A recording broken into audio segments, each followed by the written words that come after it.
What is happening around you? I just see these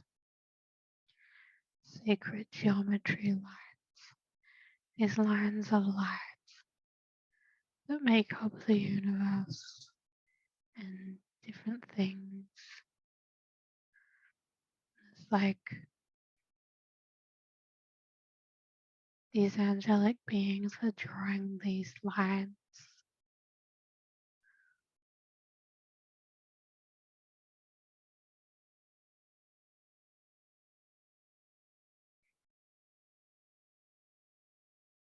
How are they drawing it?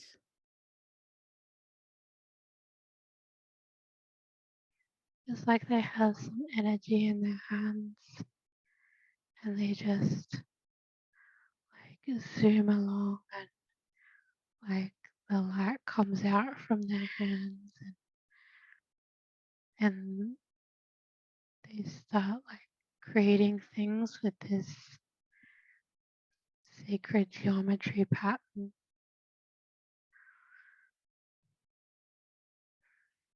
Do you know the archangel Metatron? Mm-hmm.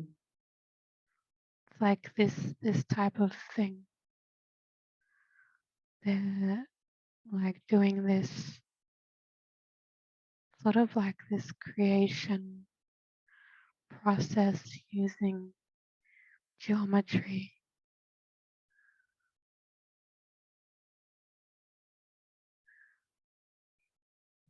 And I see the cube, the Metatron's cube, Mm-hmm. that piece of geometry, and it's like it's moving. All the components are moving, so it's like it's a little bit like a Merkaba field. Mm-hmm. So you know how that spins. Like I'm seeing this sort of spinning.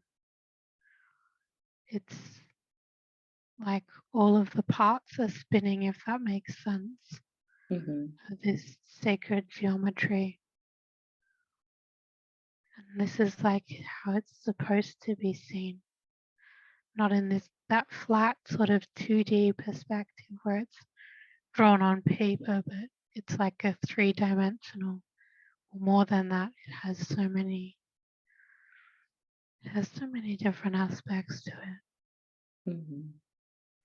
Like all of these shapes are moving and like, I don't know, like swirling and warping.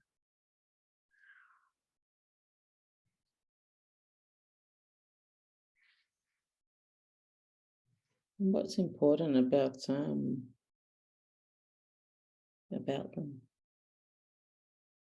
It's like I just had the Metatron's cube put around myself, Mm-hmm.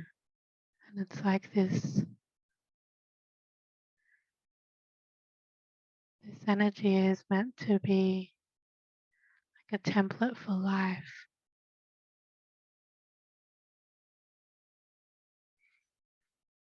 It's really, really powerful.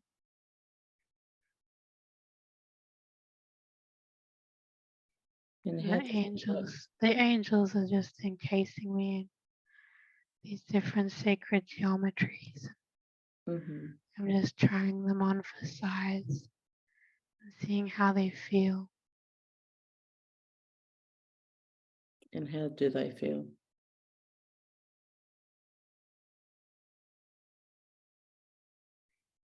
Like a warping kind of energy, like it comes from, there's a lot of feeling in the stomach.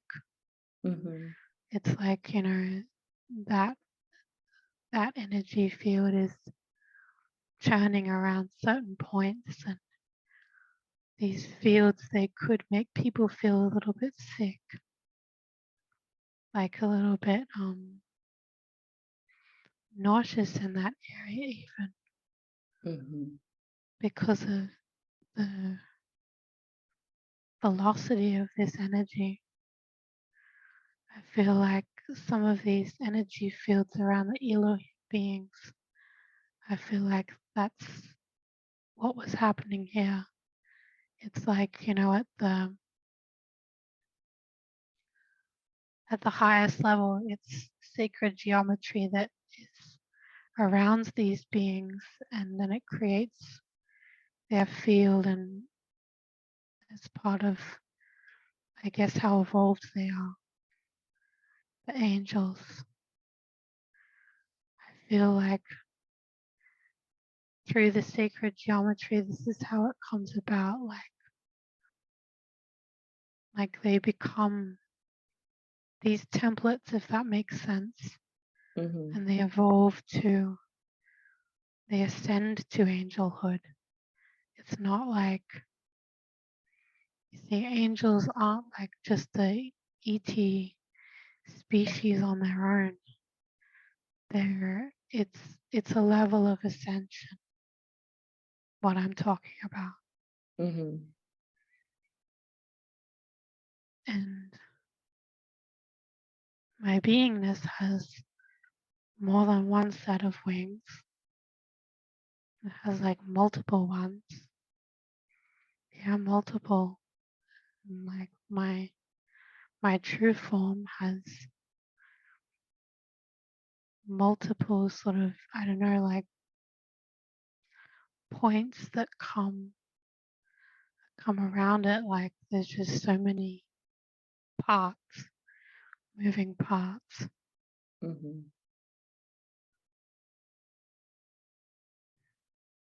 And how do you get to that level? Do you get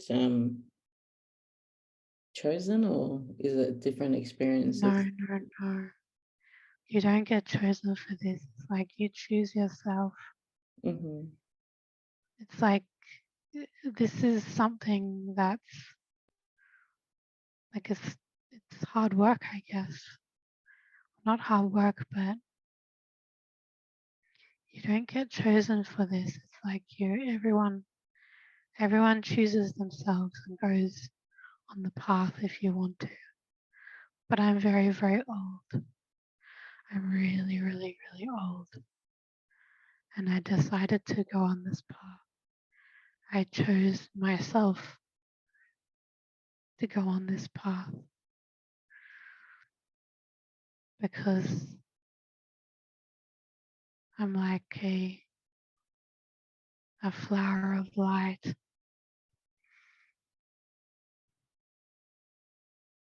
What With made you tendrils that come out.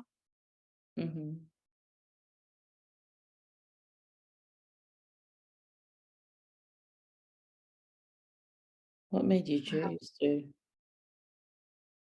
go to that path?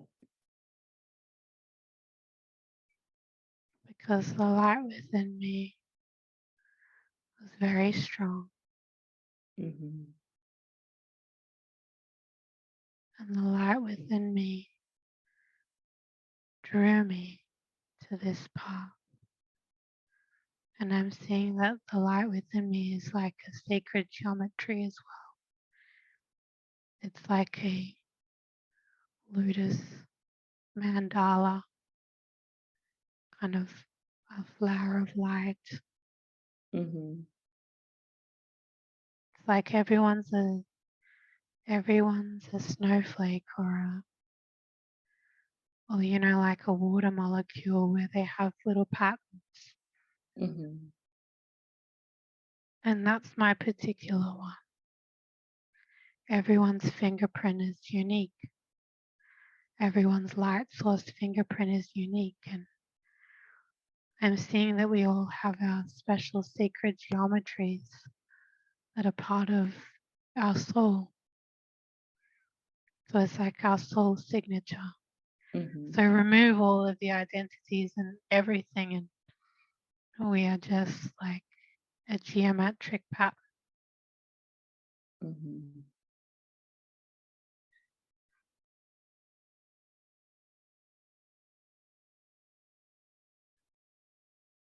What's the importance of water within our 3D bodies.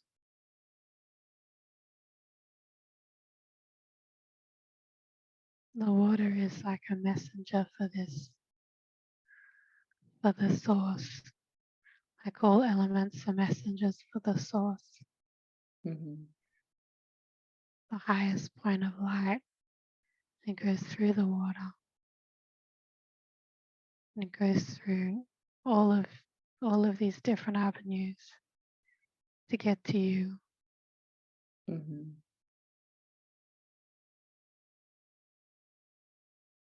And how do we infuse the water for it to be for our highest good? If you can imagine light and geometry and visualize it in the water. And you might want to have like a water bottle with some sacred geometry printed on it to remind yourself of the power that lies within the geometric patterns.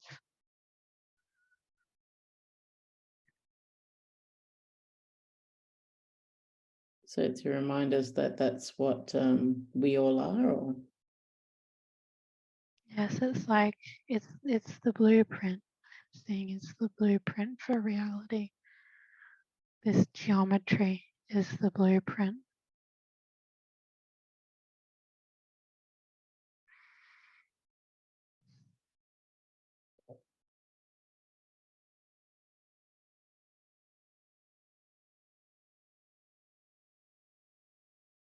What was the history of the Elohims themselves? I just might ask you to ask the conscious mind to recede a bit more. We're going to ask the conscious mind to recede a little bit more. We can continue with the session.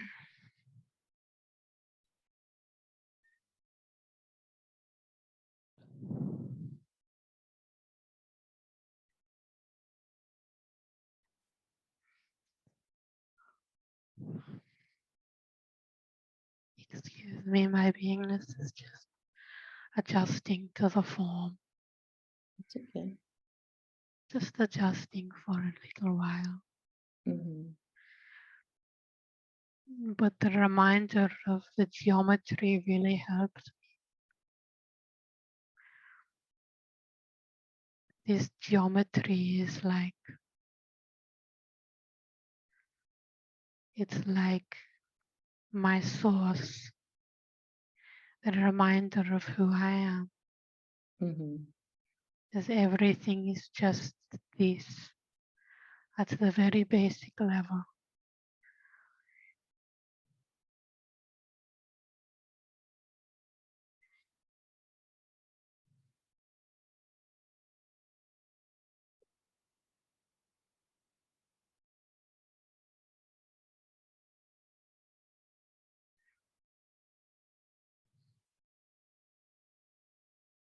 How's that adjustment to the body going? It's going quite well. Mm-hmm. Quite well. I'm just moving my body slowly. Mm-hmm.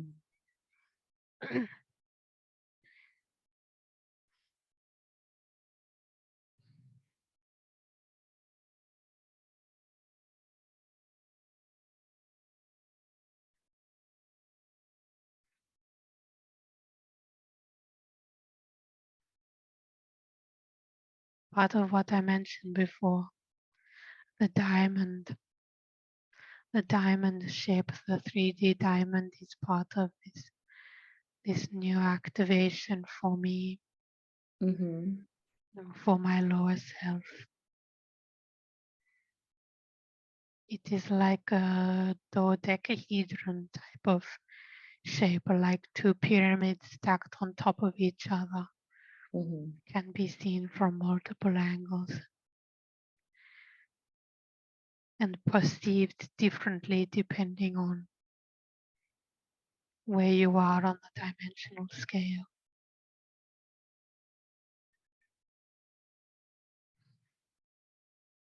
And what's important for your lower self? Everything to do with sacred geometry is an activation. Mm-hmm. An activation for parts of the self, parts of the universe that you have forgotten. Mm-hmm. It is like a language unto itself. It is like, light language. This is the visual form Mm-hmm. of light language, is this geometry.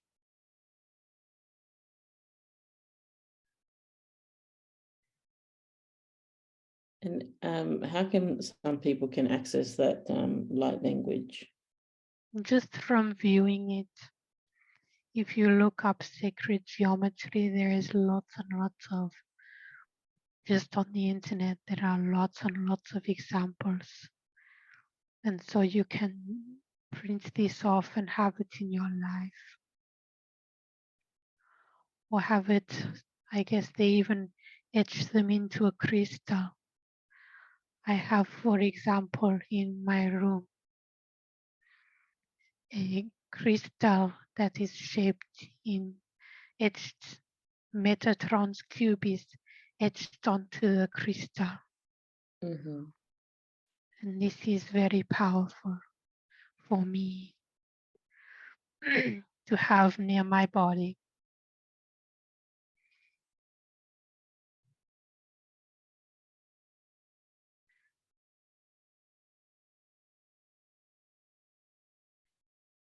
So what did you want your lower self to know about this? And keep searching for these activations. Keep going with the sacred geometry, what you are visualizing, and some of the things that you are doing regarding the sacred geometry, and putting it on certain things, and you can put it on your social media pages to activate people.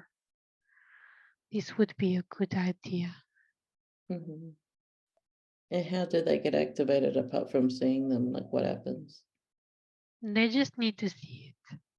They just need to see it, and then that person can choose whether they want to receive the activation from this shape. It would be good to start drawing again.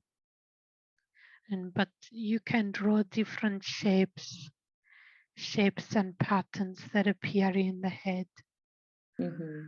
Like the spiraling upwards, the DNA spiral that looks like the wand of Hermes, this symbol. This is a sacred geometry as well. And Thoth knows all about this sacred geometry. So you can ask him all about it, and then you can see what is coming from me, what is coming from yourself, and access this geometry. There are many, many ways to do it, to bring this into your life. Even looking at pictures of snowflakes and posting them onto the internet for people to get activated, even from snowflakes. You know, the close-up images of these structures. It is good to infuse your life with these structures.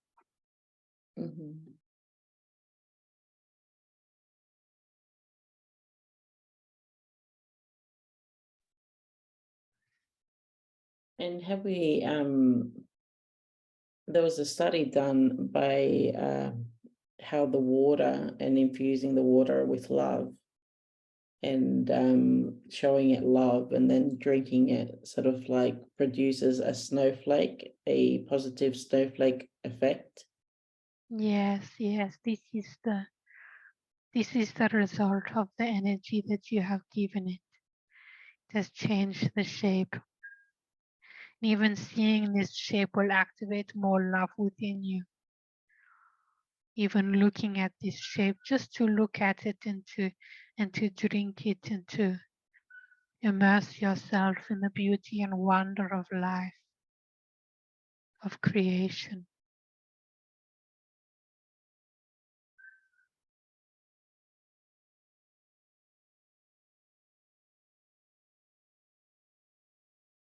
So since we're mostly water, would activating the water before we drink it, would that help us with the intentions that we want to do, like with intentions Yes, that we have? yes, this is a very, very good practice. Mhm. However, you can also activate the water that is already inside of the body. You can imagine and visualize this sacred geometry of love vibration and infuse it within the cells of your own body. Visualizing this shape of the sacred geometry of love, Mhm. or of the flower of life, or anything else that you think would be very helpful.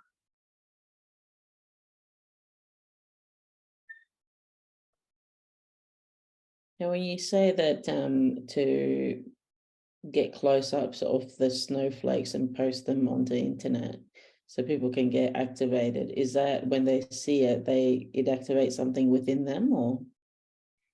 Yes, yes, like a deep knowing about this sacred geometry and how to use it, and a reminder of what it is like to use such things again. The humans used to be very skilled with this, but have forgotten the ways. Mhm. It is like a reminder into a higher form of thinking by looking at these structures, the structures of the universe.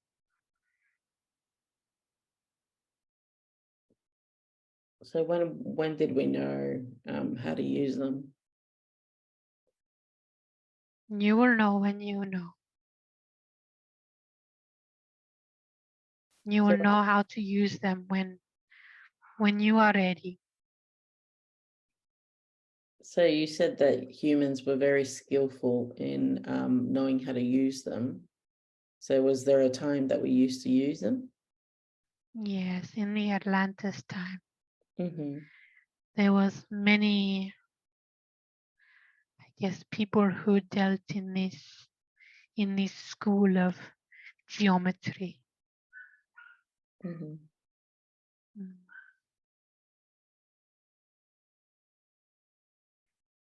Was it I like a am, special skill? yes, well, I'm seeing that I was showing people different structures, Mm-hmm.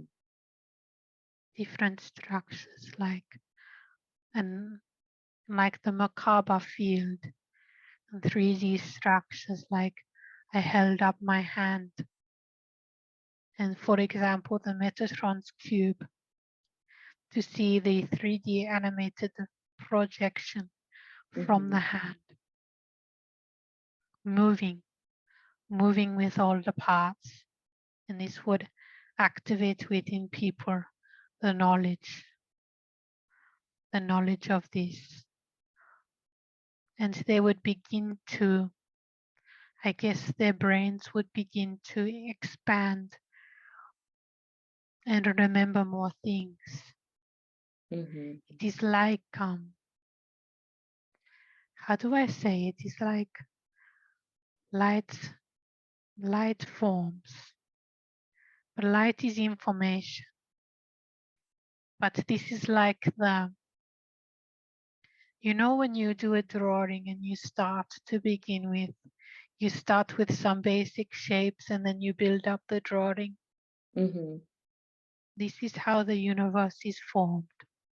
So it would be a very, very good idea, or we thought it would be a very good idea for these people on Atlantis to know these structures. This is how the universe is formed. So we showed them these diagrams, these structures, 3D sacred geometry in the spinning shape and with light, and the DNA strand with the curling upwards from and the base chakra upwards. And various things I am seeing, various shapes. There is so many examples, but I feel like it does not justice to just talk about them. It is better to just see these things, to see them.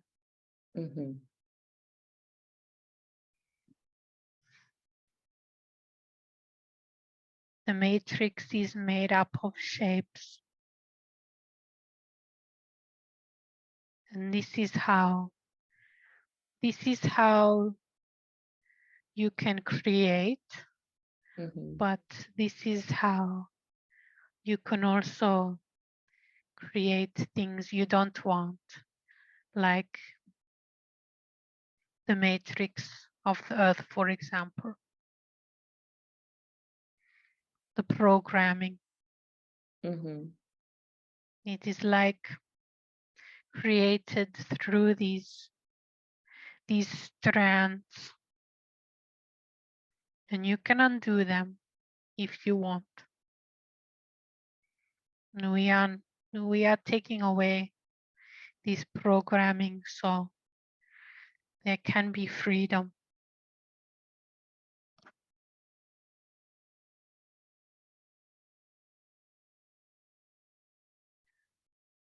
So are most people working off a program, or?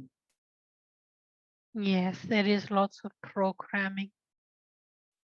Lots of programming. Within the human race, there is much programming. Does that come through the DNA, or is it being constantly programmed by the upbringing and things around you? This is something that is like a pattern from being here for many times with the people who have incarnated again and again and again. And they put these patterns and their live streams imprints it in this matrix.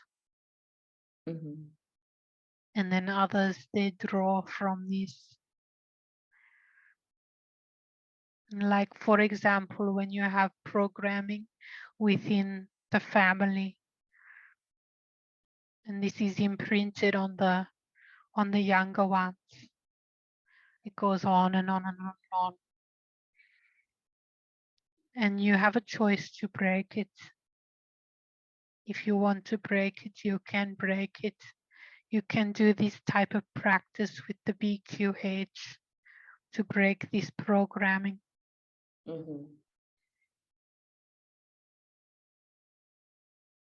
And that geometry will break apart and a new one will be created that is more preferable to you. You can use this geometry. You can visualize.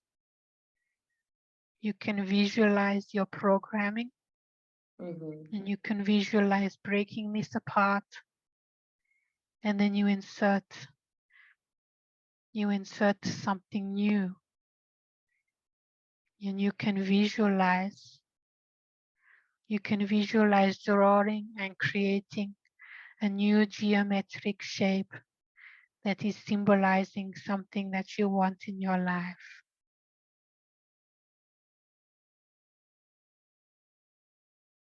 You have to feel into it, however. You have to know deep within what is the right shape for you. You need to go within to your inner self and use these shapes to help your life. Like the water molecule, when it is told it is loved, it changes the shape.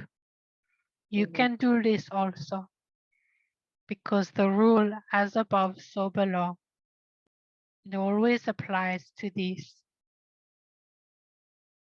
Everything that happens at the microscopic level happens on the macroscopic level. There are cycles within cycles, universes within universes. I have a universe within myself, and I am aware of it. I am aware of it. Elohim are just beings that, for lack of a better term, understand the fabric of the universe. They understand the game. They have, I guess, cracked the code for how reality is constructed.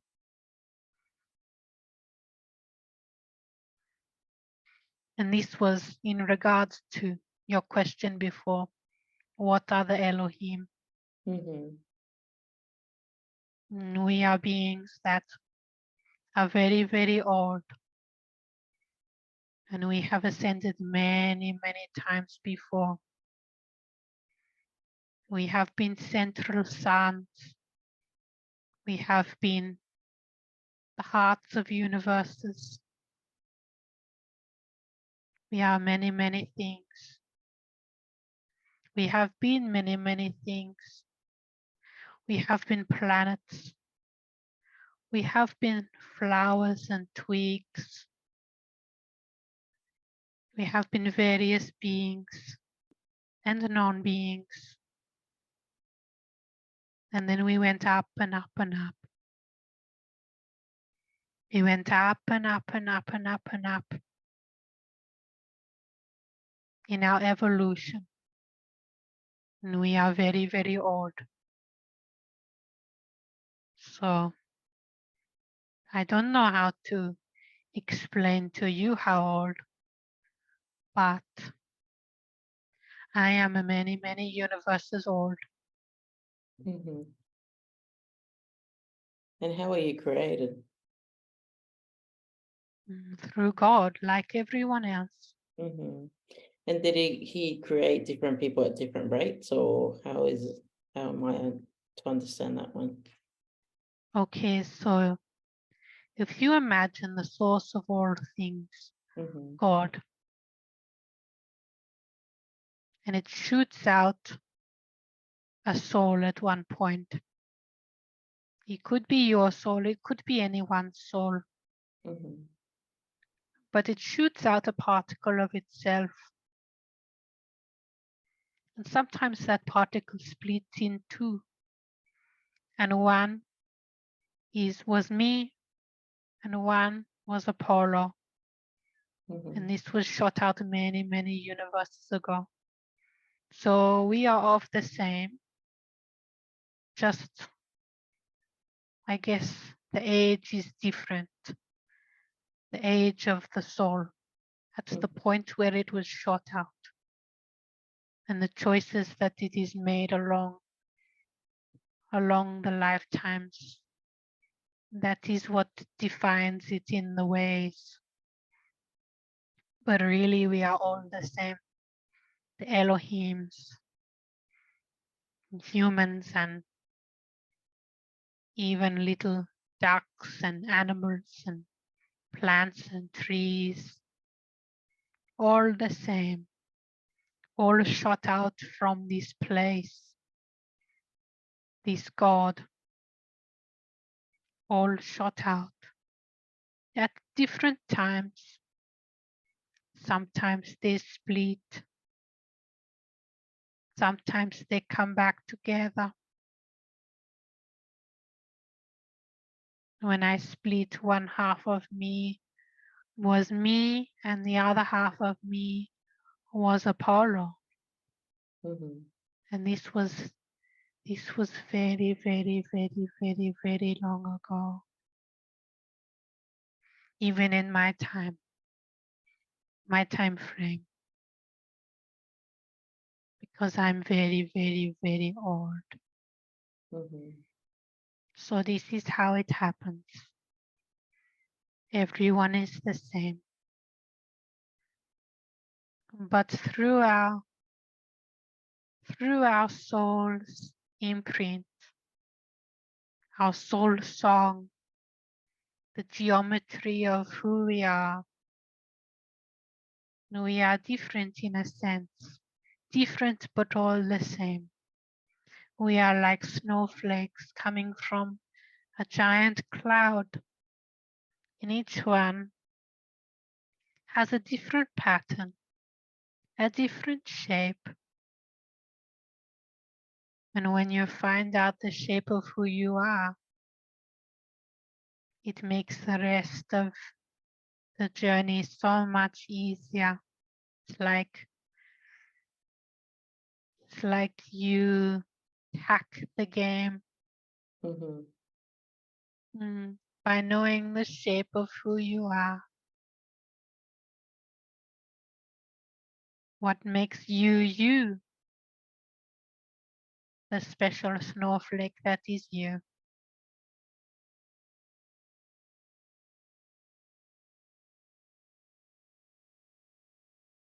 So would you say that meditating on this or using for practices like the BQH and QHHT would be useful? Yes, this is all wonderful for connecting to this truth of who one is. Mhm. And if there's anything that I came to accomplish in this life and in the many lives, it is to show other beings the truth of who they are. It's okay to be you. You are very special. There is no one who is quite like you in the universes. You are part of God. You are God unto itself. Mhm.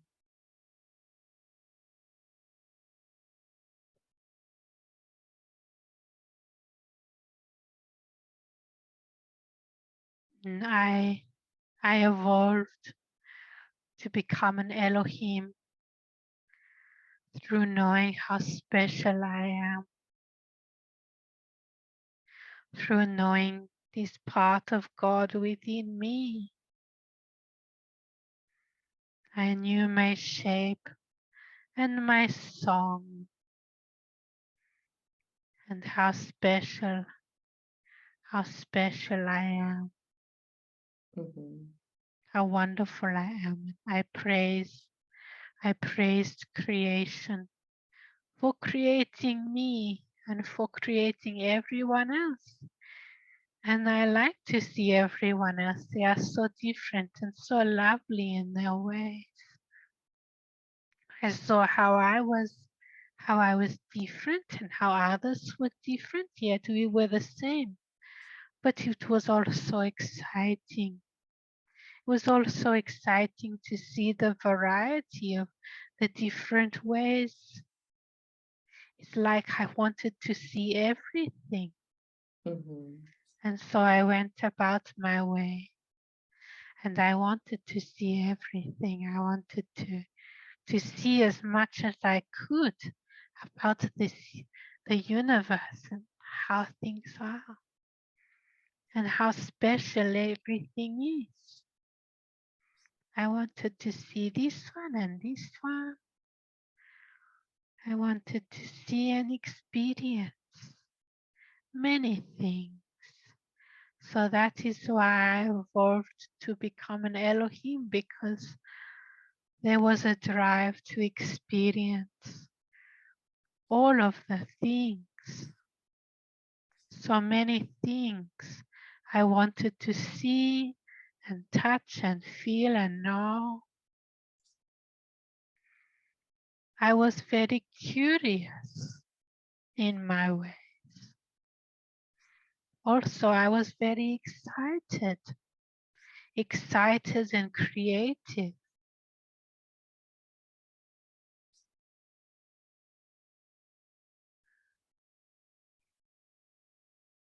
So did you say that you had been a planet before? Yes, I have been a couple of planets before, actually. I have been many. I don't know how long, but it was many universes ago. Mm-hmm. So many times ago, I don't know. It is difficult to ascertain times, but this was before I was an Elohim. I was a planet, and I saw myself. There was an explosion on this planet, and I came outside of my body when I died, and I saw myself crumble. I saw myself crumble inwards. It was like a explosion outwards and inwards. Mm-hmm. My body was in pieces, and I was like, oh, and I was just looking at the outside of my body. I was looking from the outside, like my soul was looking down at my body, and my body was this planet, and my body had crumbled. It had crumbled away. And parts of me were here and there.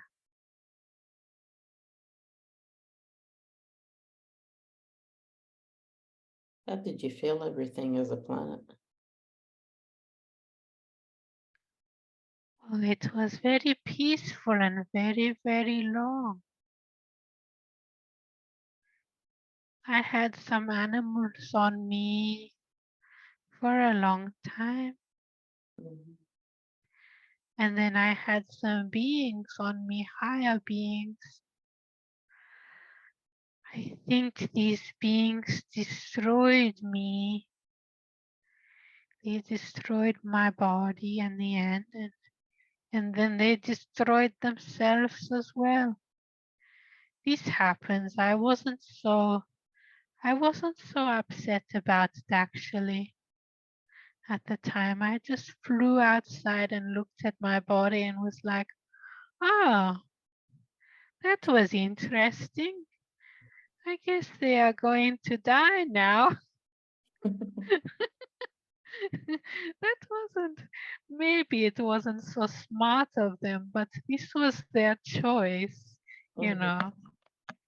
I was like their Earth Mother, and they decided to explode something. I'm seeing that it was like a scientific project, and then they just didn't realize that maybe they shouldn't do that. I don't know. Big lessons for them anyway. Mm-hmm. Mm.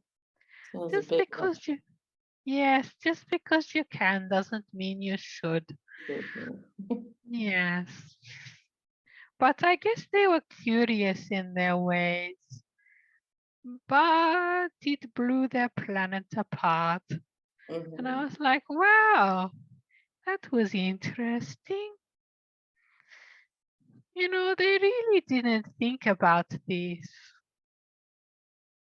Anyway, I was quite impartial to it. I just remember thinking, oh, wow, that was That was an interesting experience. They blew me up. Mm. Anyway, maybe I wasn't so traumatized by this actually, which is strange. It's strange now that I think about it, but I was just in awe of just life and what had happened. Mhm. Yes. Hmm. Is that what's happening with Gaia at the moment? This won't happen to her, not for a long time, at Mhm. least. I think humanity is, the path is laid out for them, that they are going to go a better way, but they are going to have to look at some very dark things before they come to that realization.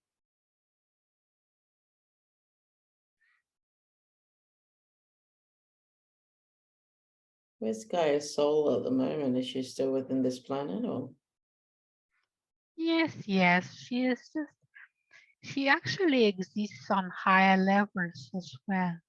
It's like her soul being is existing like beyond, of course, the physical self. Like she is actually a very much a higher dimensional being. And it is like, she is like me in a sense. Like I have my body, but there's only a small percentage of me in this body, and I don't particularly like the body as Mhm. much. Like I'm getting used to such things, but she is like me in a sense. She has a higher dimensional aspect of herself, and only a smaller percentage of the soul is in the lower dimensional aspects. So this is where you get all of these ideas about, well, what is the earth? What shape is it? Blah, blah, blah, because on these higher dimensional planes of reality, things can change. Just wanted to know, what is the purpose of the darkness? Okay. So I'm trying to think of a good analogy. Say, for example, you had porridge all the time. You had porridge and it was very sweet and nice, and you like porridge. You like it. However, if you have porridge all the time, even if you put some sweetener in it, very, very nice, or a certain food that you have all of the time, and it's a little bit bland, but you like this food very much and you eat it every day. This is like, for example, the light. You have the light and you eat it every single day, and you have this light within you. But sometimes things can get a little bit bland. Mm-hmm. And so the beings of the universes again and again and again decided, okay, this is a little bit bland, this existence of rainbows and lollipops and love and light. I want to try something a little more spicy. So maybe they try something and it's a little bit spicy to begin with. Okay, I can handle this. And then they try another curry and it is more spicy. Oh, okay, that burnt my mouth. Okay. And then they try, more beings try different ones. And then they're like, well, I can try a curry that's even more spicy. And then another being says, I want to try this curry. This is more spicy than all of your curries. And so it goes again and again and again and again and again until you get some curries that are actually so spicy that you would die. Mhm. So this is like the scale of the darkness and the light. It's Mhm. like the light, sometimes it can be, it's very beautiful. It feels so nice. But if you stay in this place, in this oneness for too long, you are getting bored. Everyone gets bored. It's just how things are. So you are getting bored and, well, I think I would like to experience something a little more spicy. So you go and experience these things, and they fulfill you in that sense that, when you get this feeling, you come back into the light after a long time, and Mhm. you discover how wonderful where you were in the oneness was to begin with. So this is just the contrast that is needed, because otherwise it's not exciting. Mhm. When everyone goes to the movies, they don't want to see a movie where everything is just cupcakes and lollipops, and they would think this movie is for babies. It's a really stupid movie. Mhm. I want to watch something with an action and violence and heroes and crazy stuff going on and explosions. These are type of popular movies because everyone wants to experience these action-packed adventures. It is the same thing with the universe and with life. It is not exciting if you just have cupcakes and rainbows and lollipops all the time. It is far more exciting if you have a villain and you have heroes and they go on adventures and they do wonderful things and they save the universe, and this one is the hero in this life and this one is the villain in this life, and it's all very exciting. It's like a big story. Mhm. It's like Star Wars or something. You have the dark forces and you have the Jedi, the forces of the light, and this is very profound, this type of story. You have a hero that rises up against the darkness, or heroes, and lots of beings they want to try to be heroes. So they have someone who is a villain, and then, they battle against each other. And it's all very exciting for these pieces of God to experience these stories Mhm. in all of these different ways. It's like so many different movies are playing all at once. And some movies are very much like cupcakes and rainbows and lollipops, and other movies are like very, very dark horror movies. It just depends what you want to see at the cinema at the end of the day. So would you say that people that want to play the villain this lifetime, do you reckon they get too carried away with being the villain? Yes, some of them get so carried away with doing this, and they forget that it's just a movie, it's just a game. They forget that we are just playing a game Mhm. and it is fun, but like in any game, you can hurt someone when you are playing a game. You can even, really, really hurt someone by playing games. So sometimes the games get very, very rough. It's because they forget who they are. Mhm. Mm. What can you tell us about the CERN technology experiments in Atlantis? Well, this was an example of, well, forgetting who one is. And Mhm. when things get the games got too rough in this example. So it was a long time ago, and Atlantis was doing various scientific experiments. And I'm seeing it was in an underground laboratory, like similar to what they do today. And so they opened this up. They did this technology and they did it in the proper way back then. They were stopped in this time frame, but back then they did it and they achieved what they wanted to achieve completely. So it opened up a portal to, I'm going to say, a darker universe where the Elohim had put some beings to just live out their existence in this universe rather than to go into other ones, because these beings were, how can I say, it was like a jail for them. It was like they were quarantined in this particular universe, okay?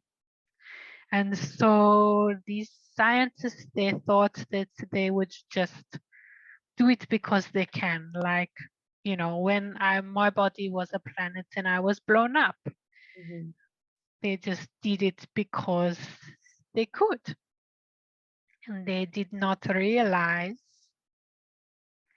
the dangers behind this.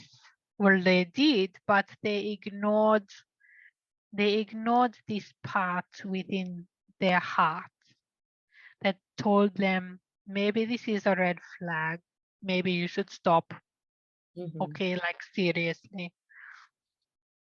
And so this has been replaying for everyone to see in this day and age. And you can think of various things that have happened recently to do with that.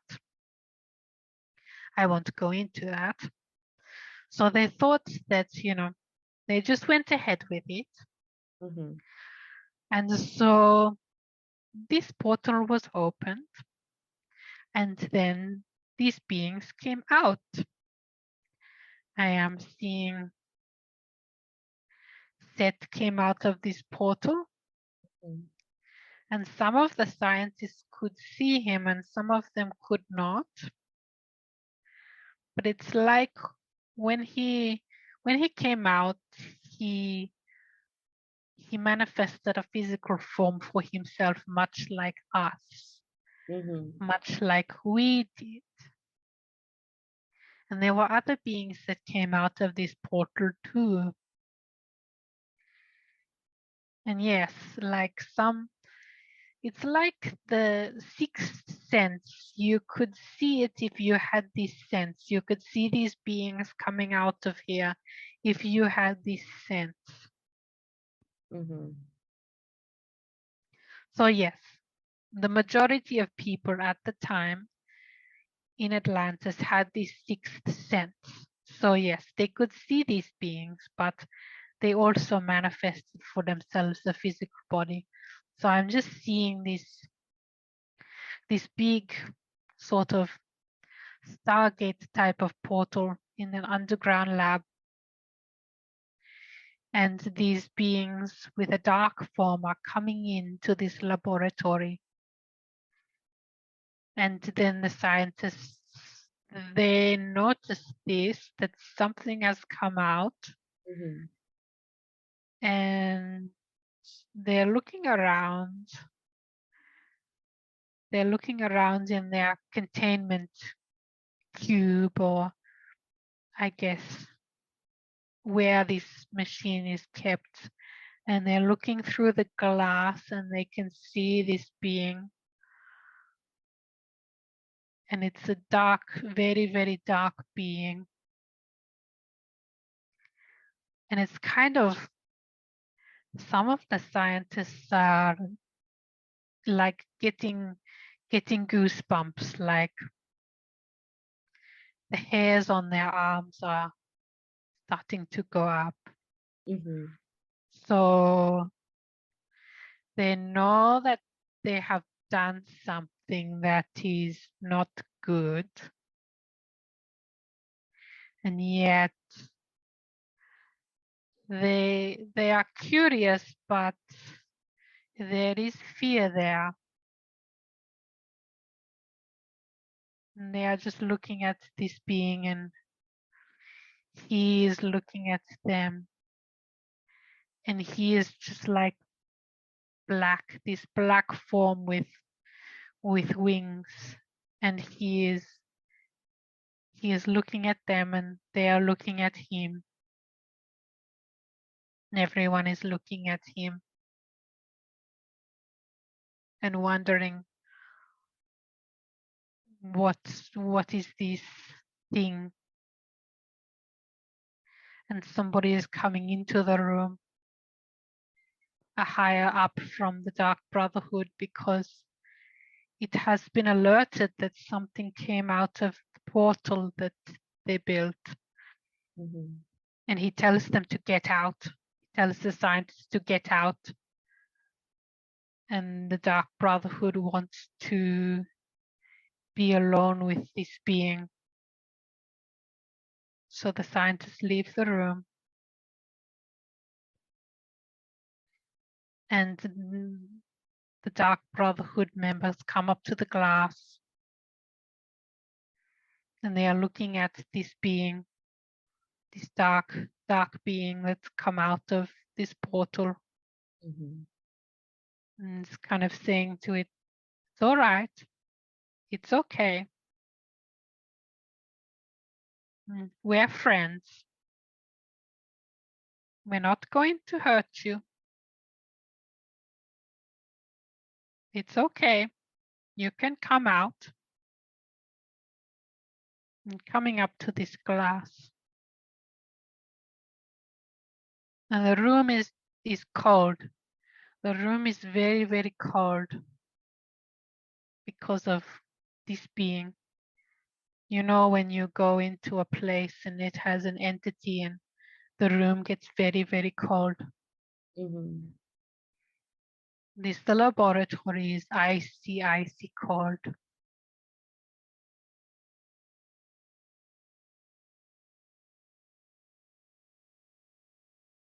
And they keep the being on the other side of the glass for some time and only have authorized personnel in this laboratory while they are looking at the being, and then the being starts to communicate to them.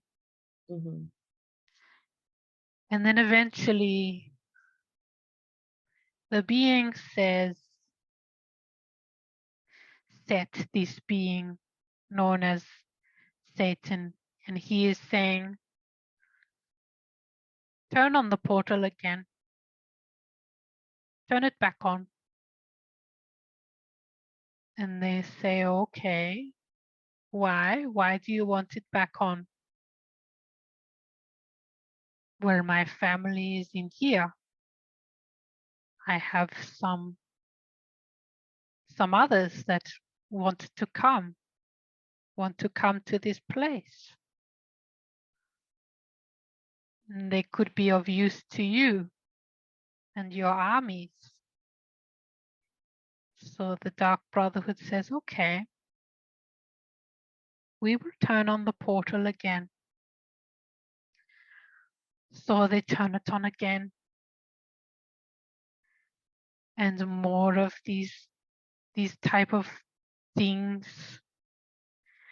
they fill the room. More of them come out. He comes back into the portal and he brings them out. He chooses the ones that he wants and he brings them out. He brings them all out of the portal.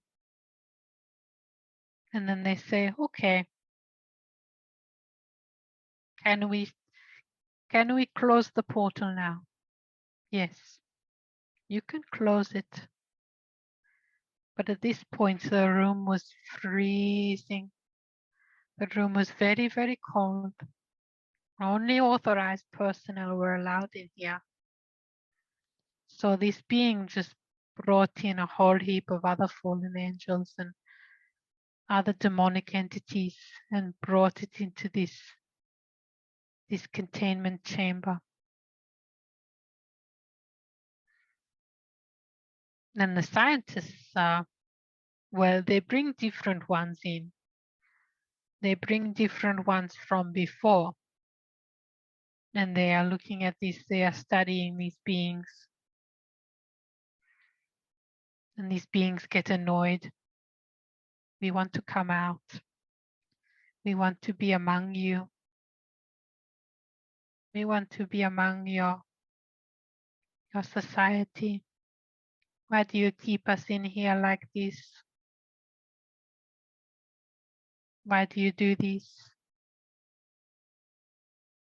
And they make some of these scientists go insane.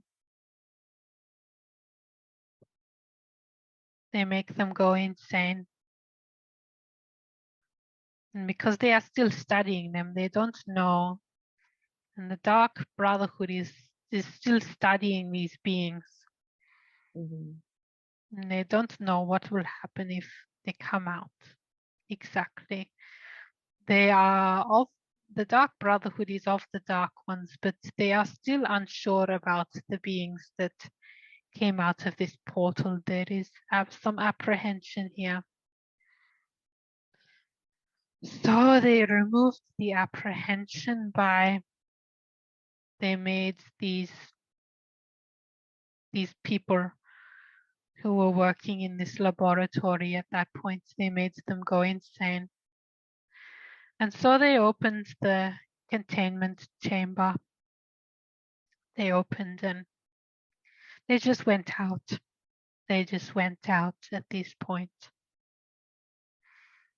and started mingling with the people in Atlantis. Were they in the form or were they different? They take on the form of humans. I'm seeing some of them were like attaching onto people and using their body. And some of them manifested a physical form for themselves. They were quite advanced in this aspect. So there were different ways. But after these things really started to go south and they started to introduce things that were much darker than before even this. Like what? Human sacrifice. They started to do this here. What is the idea behind human sacrifice? This is like fear feeds these life forms. They are so cut off from who they are originally. They have completely forgotten that they were playing a game. So they have no life force that comes from, or very, very, very little that comes from the original source of who they are. So they have to get energy from something. And so they get energy from outside sources like human sacrifice and fear and things that go along with this cannibalism. And that is just the extreme level, but there's all different levels of it. There's all different levels. That's what these beings feed on. They when these sacrifices are being performed, they are floating around and sucking. They are sucking like, you know, this movie Harry Potter with the Dementors. This is very much like this. They are sucking this energy from people who are terrified. So I'm seeing in Atlantis they were chasing some people and they were about to kill them for pleasure. And the person that is being chased, these beings are following this person in their fear. And then the Atlanteans, they catch them. They catch this person and then they kill them. And the beings, the dark beings, they gather around and they suck the energy. They are all gathered around here as the person is being chopped up. They are gathering around and pleading for help. These beings are gathering around and sucking this displeasure. It is not a pretty picture to paint, but this is what was happening. So the people, the beings that came out of the CERN portal were all of Set's family, or?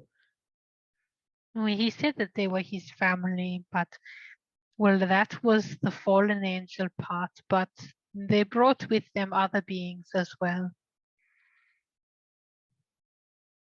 Other beings that you would know to be, for example, like Moloch, this type of thing. And then others came at different times in the Earth's history. For example, Baphomet came a little bit later. There is a being that came out of the portal too that was very influential in Atlantis, in the Dark Brotherhood later on. It was called Belial. So they had a couple of beings here and there. There is many of them if you, I guess, research about demon beings.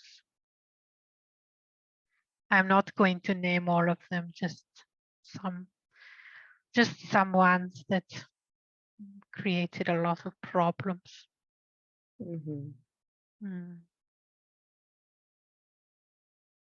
What was the conflict between Set and Egypt?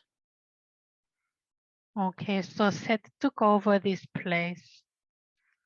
He took over this place when they had the Elohim beings and the extraterrestrial beings after they knew that Atlantis was going to fall. So they set up here in Egypt as like a safe haven so that people could go to here after that had taken place.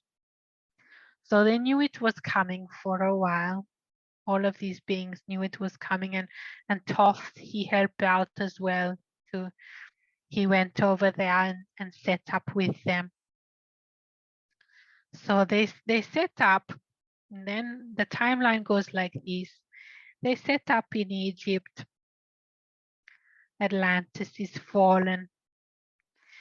The dark beings come out from Atlantis and they set up in the Middle East. The pyramids are made. And then after this, Set takes Egypt. He murders Osiris. Then the Elohim and Thoth and other beings, other extraterrestrial beings and humans that were in the Egypt that was set up before, they flee. And the beings that flee, they call for us, for our help. And then we come. We don't come to Egypt, we come to outside of Egypt because Set had set himself up in this place. He was very entrenched in the structure here. He had his own buildings and his own statues and all of these type of things. So he was there for a while. And then there was attempts, well, even before we came, there was attempts made by the beings that were there to take Egypt back. There were a few attempts to take it back. However, these all failed. All of these failed. So it was like we were the last resort. And when we came, that's why we came at that time. So we were there before in Atlantis, and then we left, and then it went bad. And some time after we left, a significant amount of time after we left, then things started to go downhill. And then we had the incident with the sun and the incident with Lemuria. And this is the sun incident, and Lemuria is happening around the same time. And so this happens, and then Atlantis is fallen and goes into the ocean and the cataclysm. And we weren't there. We were long gone. We weren't there for ages and ages and ages. And then we come back to Earth when we were called for this emergency to liberate the world. So that is when we came back. We came back at that time. And that was the last time, before this time, that I'm here as Elizabeth. That was the last time that I went to Earth. So what happened when you were called to help Earth? What was the crisis that you had to come help with? Well, the crisis was that there was a breach where we found out kind of later that what these beings were, that there was at one point the portal that had opened up, and this was hidden and concealed from us at that time. And so we found out that the beings that came out of the portal were not meant to be there. They were not meant to be there. And they were causing a lot of havoc for Egypt. And of course, the major red flag here was that they attempted to kill an Elohim being and Osiris. So this is a big deal. This is a very big deal.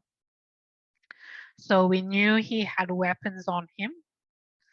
He had weapons of, I'm just going to call them weapons of mass destruction. So we knew that he had these weapons on him. And so this was a very big deal, because not only is this being, he is a fallen cherubim, and he escaped out of his universe, came into this one. So that is bad enough in itself. However, he has a weapon that can blow apart, destroy the form of light beings. So you can imagine we had to come down. This is kind of a emergency situation, if that makes sense. And so there was, I can't talk so much about this, but there was the situation where the timelines for Earth would affect the multiverse in a very adverse manner. So we intervened. Okay, but we don't usually do this. We don't usually intervene. This was like DEFCON type of emergency, if you can imagine. Yes, so like it was like all systems go, all alarms. We are coming to Earth. It was a big emergency.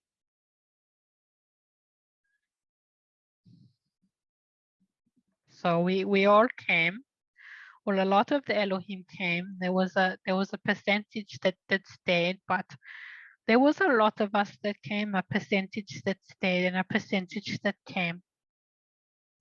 And the ones that came were, well, I guess known as the Greek gods, and there were archangels among us as well. And some of those archangels being our children.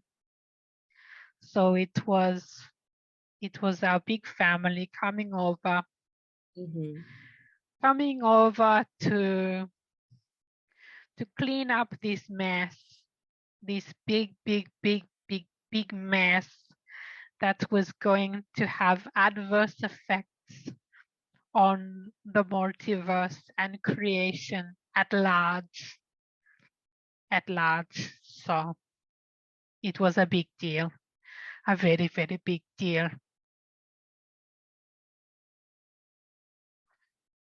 This planet has been host to some crazy dramas. I'm sure there's been other places in this universe that have been host to crazy dramas, but this was exceptional.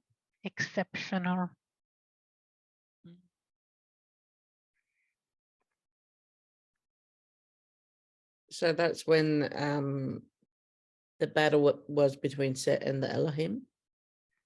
Yes, the battle was between Set and the Elohim, and he thought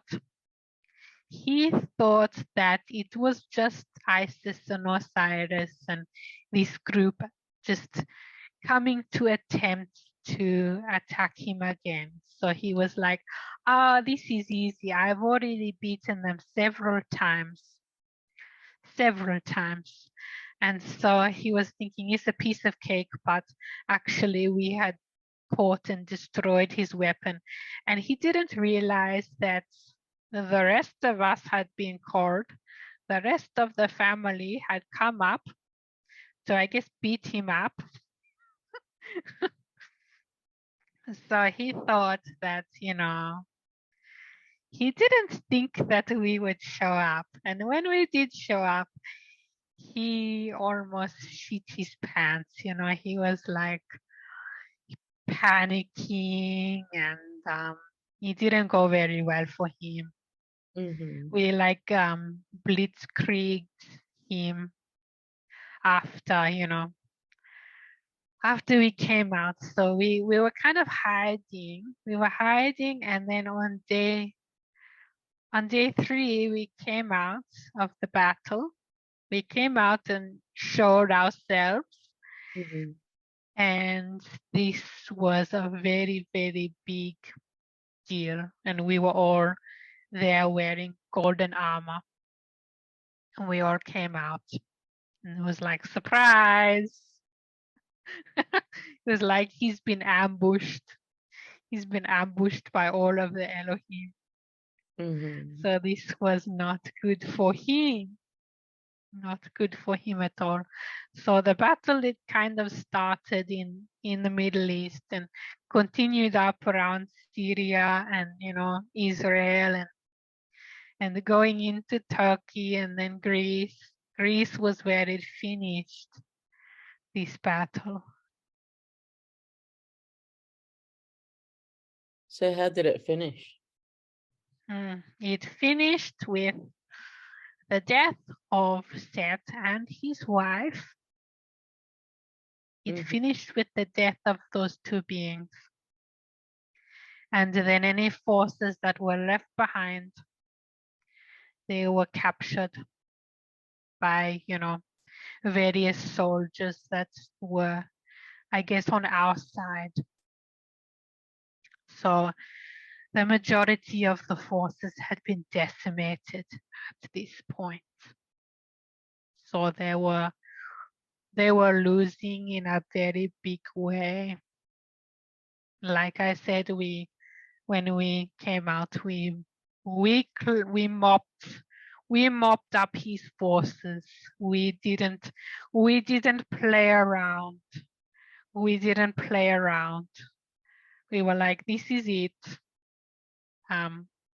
Yes. So it was quite violent.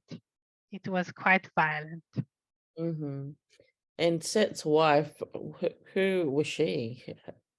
Do we as she was a reptilian hybrid being. not one that you would be familiar with very much Okay. on this earth, a very unusual type of one. She was very powerful. And so her name was Drakina. Okay. And she was like, she looked very beautiful, but like a shapeshifter type of thing. Mm-hmm.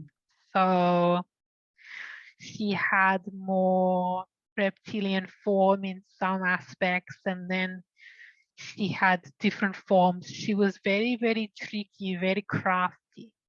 You know, you've heard this story about reptilian beings being shapeshifters, and she Mm-hmm. was essentially one of these type of things. She was very high up in the totem pole, her position. She Mm-hmm. was like a queen of, you know, like that was her level, I guess. So you had a fallen angel, a fallen cherubim, and he is kind of getting it on with a reptilian queen, Mm-hmm. and it's a funny type of matchup, but it works. Yeah, it does work. Well, they were into the same hobbies, I guess. What's that? Killing humanity? Yeah, so like being being very kind to humanity. I'm just being sarcastic, but they were into the same hobbies, so I guess they decided that they were very, very attractive for each other. But Seti had a lot of women that were, I guess, he had like a harem type of thing. He went to villages and he demanded sacrifices to be made of the people, and he demanded women and children and various things. And he demanded some of the women that he liked the look of for his personal use, let's just say. Mm-hmm. Mm. So lots of dysfunction, lots of dysfunction. But anyway, we kicked this back, and we kicked her back too. And so, yes.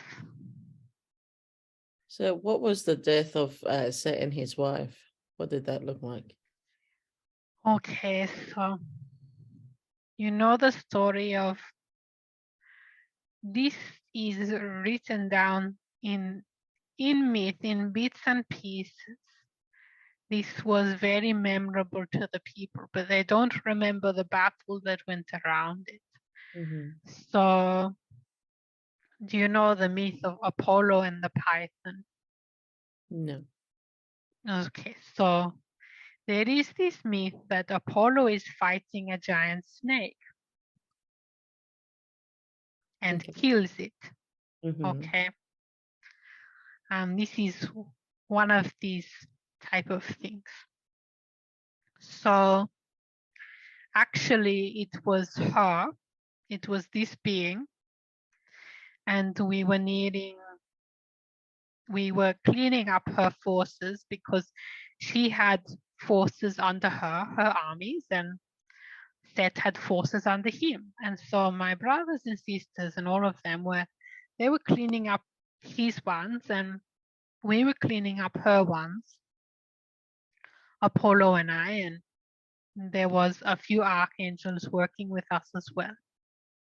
So a few of our children were actually working with us to clean up some of these forces,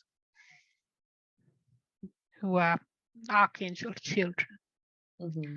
And so we were cleaning this up, and then we get to her, and she is not very happy about this, about losing, about she knows the way this is going, and she tries to get inside Apollo's mind and tries to convince him in a sense, and she's saying, oh, look at how much blood you have spilled today. Isn't that enough? And then I'm seeing she's throwing, he goes to strike out at her and her forces, and she throws people up at him, and he goes to strike out using his light powers, and it just explodes these people in front of him, and she uses these people as a human shield for her. So she's using these humans' bodies as a shield, and it is just blood is going everywhere, and she keeps doing it, and it is getting very disturbing. And she keeps saying things like, is this enough for you?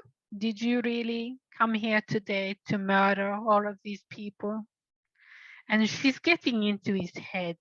You know, she's trying to, because she knew that there was no hope for her, she's trying to at least weaken his morale, because there's nothing that she can do. He is more powerful than her and her forces put together. So the only thing she can do is even use her own men to traumatize him. So she gets her own men, and she's just killing them in horrible ways in front of him to traumatize him, because this is the only way she can get to him. And at this point, he was traumatized, and I said, we just have to ignore her.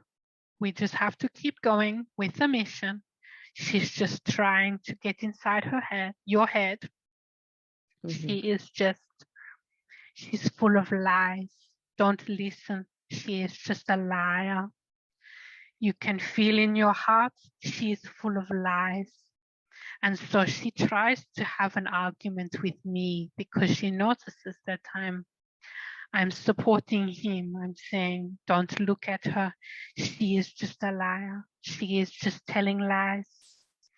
Okay, close your ears. Do not hear a word of what she is talking about. Keep going forward. And so it was getting to this point, and she's trying to start a fight with me, trying to argue with me. And I'm just saying, you are a liar, and we know you're a liar. Why don't you come out and fight us yourself? Why don't you come out from your special throne, your special place, and fight us yourself? You must be so scared. You must be so scared. You must think that you're a loser already because you hide behind all of these people. And she gets very, very angry at me. How dare you? How dare you? And maybe I got inside her head at that point. And well, she is getting very angry. And so she, using her shape-shifting skills, she turns into a giant snake, like a dragon type of thing. Looks like the basilisk from Harry Potter. So it has this rough crocodile alligator sort of outside skin, very, very tough hide, and very, very, very dangerous. And so I think I made her angry enough that she did this. And so I'm like, okay, we're going to have to take care of this. So, I hoped this wouldn't happen, but I did make her angry. So we go over, and most of her troops were all killed at this point. So it is just she, and we chase her around, we chase her, and she like goes, she slithers away to a certain place, and she says, "You can't catch me," and whatnot, trying to get us to chase her. It's like she becomes this giant being, and then she flees away a little. Mm-hmm. She moves away, and she's killing a lot of beings when she's moving around. So it's like she's just creating havoc at this point. So she moves away a little and kills a lot of people in doing so. And so we get her, and we start to shower her with light arrows of light. And she is like going this type of thing, and like screaming in pain. And she just has a big holes in her like Swiss cheese. But she's very tricky, this one, and she kept regenerating these holes. Mm-hmm. She kept healing them up. And I was like, it's no use. She is just screaming and wriggling around. Okay, I'm going to hold the head and you chop it off. I said to Apollo, I'm sick of her squealing and being like, ee! I'm sick of this. I'm sick of her killing people and screaming and carrying around like a stupid thing. So I hold her down. I'm like, we're going to do it. Let's just do it. Chop off her head. I'm saying it nicely to him, by the way, but it's just, this was in battles. It's very difficult, and I was tired of this stupid thing. Mm-hmm. So I held her down, and he chopped off the head, and it's taking him quite some time, and she's wriggling around her big tail, and I'm shut up. You made your own bed, now you lie in it. And so he is slicing off her head, and she's wriggling around, and I'm just holding her down. Mm-hmm. And then he gets it's off, her head is off finally. And then he gets the light, he gets some of the light from the sun, and he gets some of his light, and it's like he magnifies it onto this being, and so she can't regenerate and grow back her head or something. Mm-hmm. So her body is toasted, like it is disintegrated, not toasted. It gets disintegrated, and she is no more. And then we get one of our archangel children to grab the soul of this being, so, and encapsulate it. So we have her. So she was defeated in this way, this giant snake being. Mm-hmm. And that was how she died, in a very, very messy, annoying way. And these shapeshifters, as that you were saying, can they shapeshift into any form, or is it a certain, the ones that they take on a human form?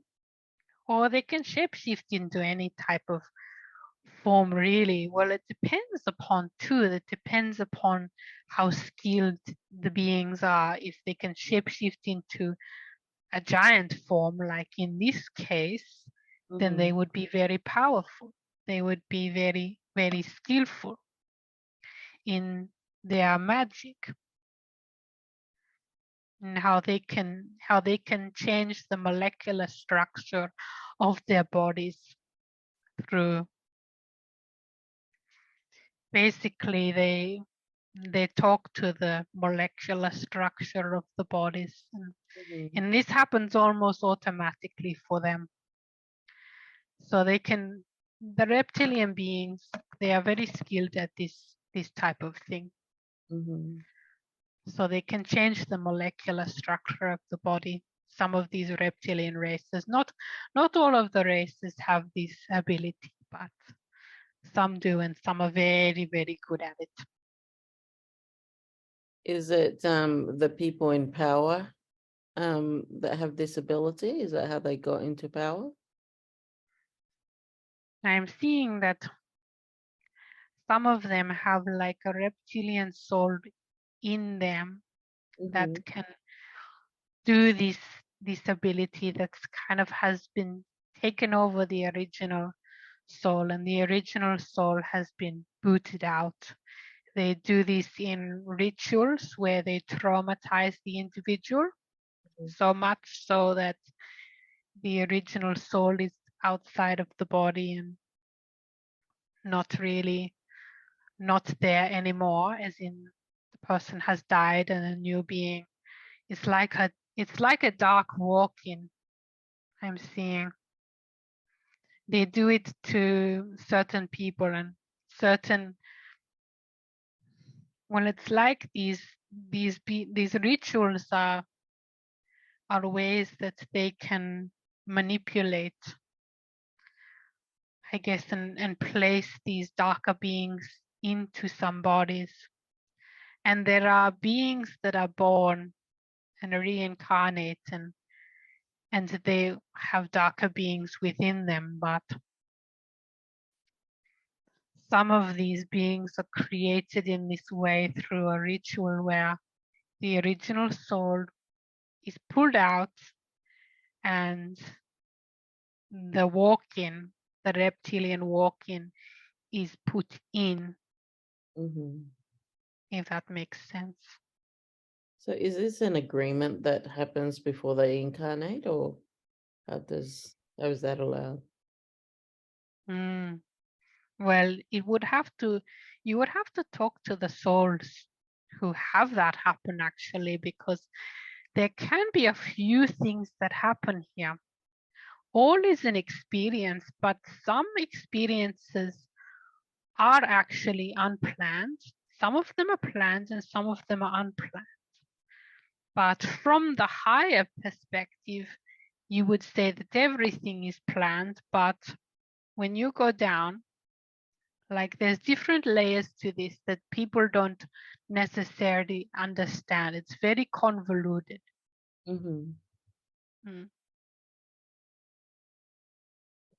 Okay. What was the aftermath of the battle that they that was had? Well, it was very, very, it was sad. It was just really, really sad because we had to do things that was really difficult for us. And for example, when Seth was killed, it was like, and this being was a cherubim, so it was one of us, one of the angels. So it was really, really hard for us to execute this being. It's like the angels have such a connection with each other. So it was like killing one of your own family members, having to put them down. It was very traumatic for Apollo to have to do this, because yes, his light was very necessary to disintegrate. He is very skilled in this way, so he was used just in this way to disintegrate the body of Set. And it was very hard on him, as well as what I talked about before, where these beings were throwing humans at us, and we were trying to do our job like as a meat shield, and it was just carnage. And a couple of times I had to like act like a bomb and explode myself, because my skill is very strong in this way that I can blow myself out and then put myself back together. So I can do so in an explosive way as well. And this flattened a lot of people. I was better off than Apollo, I guess, trauma-wise, but we were all still very shocked. And so I remember standing on, like, I blew myself out, and I'm standing on like charred bones of people, and it's not very nice. And we were very, very dirty and like covered in ash and blood so much. Like our hair was soaked in this stuff. And the battlefield was just, it was just a mess. And there was like, there was all kinds of things were happening. There was extraterrestrial forces that needed to be pulled down, like spaceships. There was people on horseback. It was just crazy. There was just so many things happening and so much carnage. And so afterwards we grew flowers over some of these places just to cleanse the energy of what had occurred. We have this skill where we can grow flowers, and like we are creator beings, so we have this skill. So we grew flowers over this place very, very quickly afterwards. And the reminiscence, or the energy that was left over from that time has come back in a sense at the end of World War I, where the poppies grew on the battlefields of Turkey.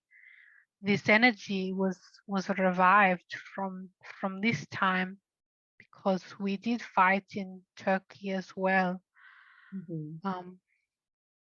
So it was like this energy was brought back up in a cyclical sense. So the poppies grew in that place.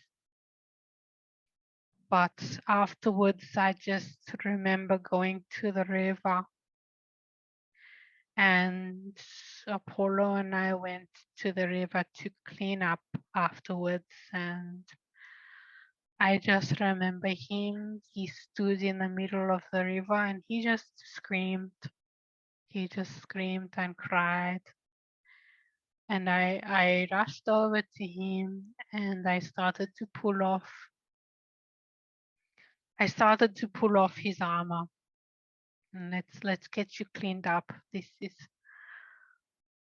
I was very, very overwhelmed, and when I saw him in this state, I ran over, and so I pulled it off, and I just cleaned him. He had all this blood in his hair and on his beautiful face, and I'm just rinsing out his hair in the water, Mhm. and he is just crying and crying and crying, and he won't stop crying, and I am just rinsing and cleaning him. And it's okay. It's okay. It's okay. It's okay. It's all right. I love you. I love you very, very much. It's all right. And I am getting a bit emotional at this. Mhm. So he was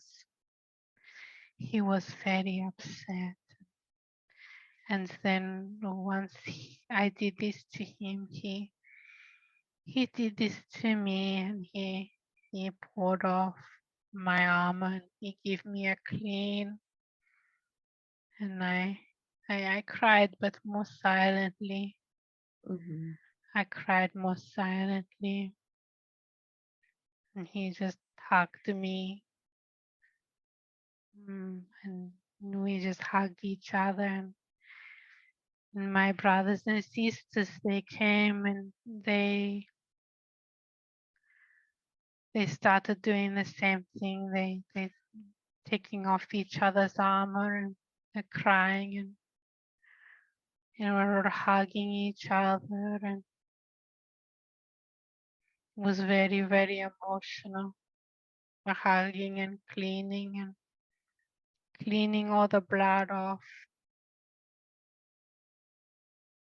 Was Yes, it was very, very emotional, this one.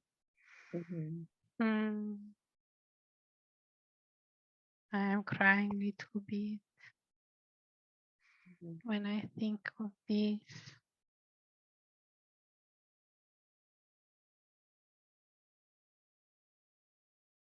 Does your lower self carry trauma from this lifetime that we're talking about?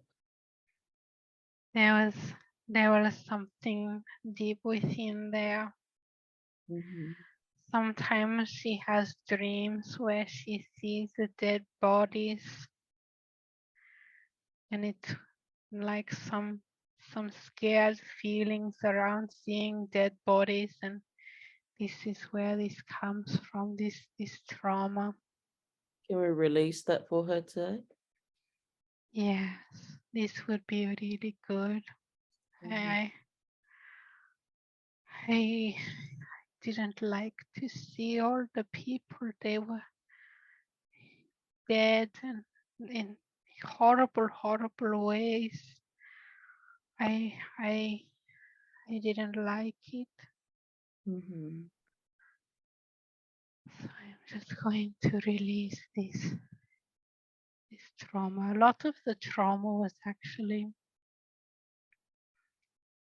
released at the time from my brothers and sisters, because we had a lot of trauma, but we help each other to heal.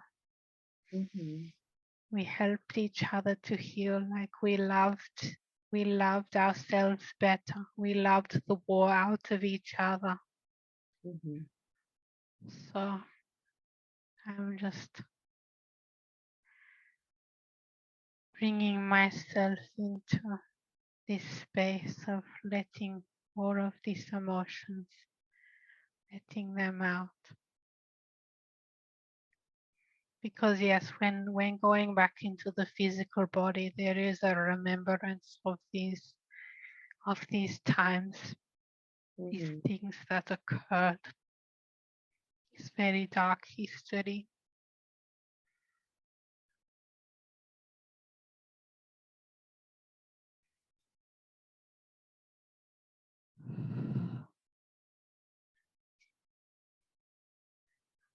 And like my brothers and sisters are around me now, and they're just helping me to release any more things in this physical body that were memories that were brought back. Like they helped me the first time and they help me now. Mhm.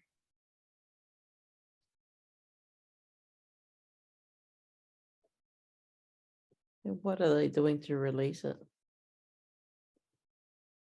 Just cleaning all of the blood of my body, all of the human blood that we had to.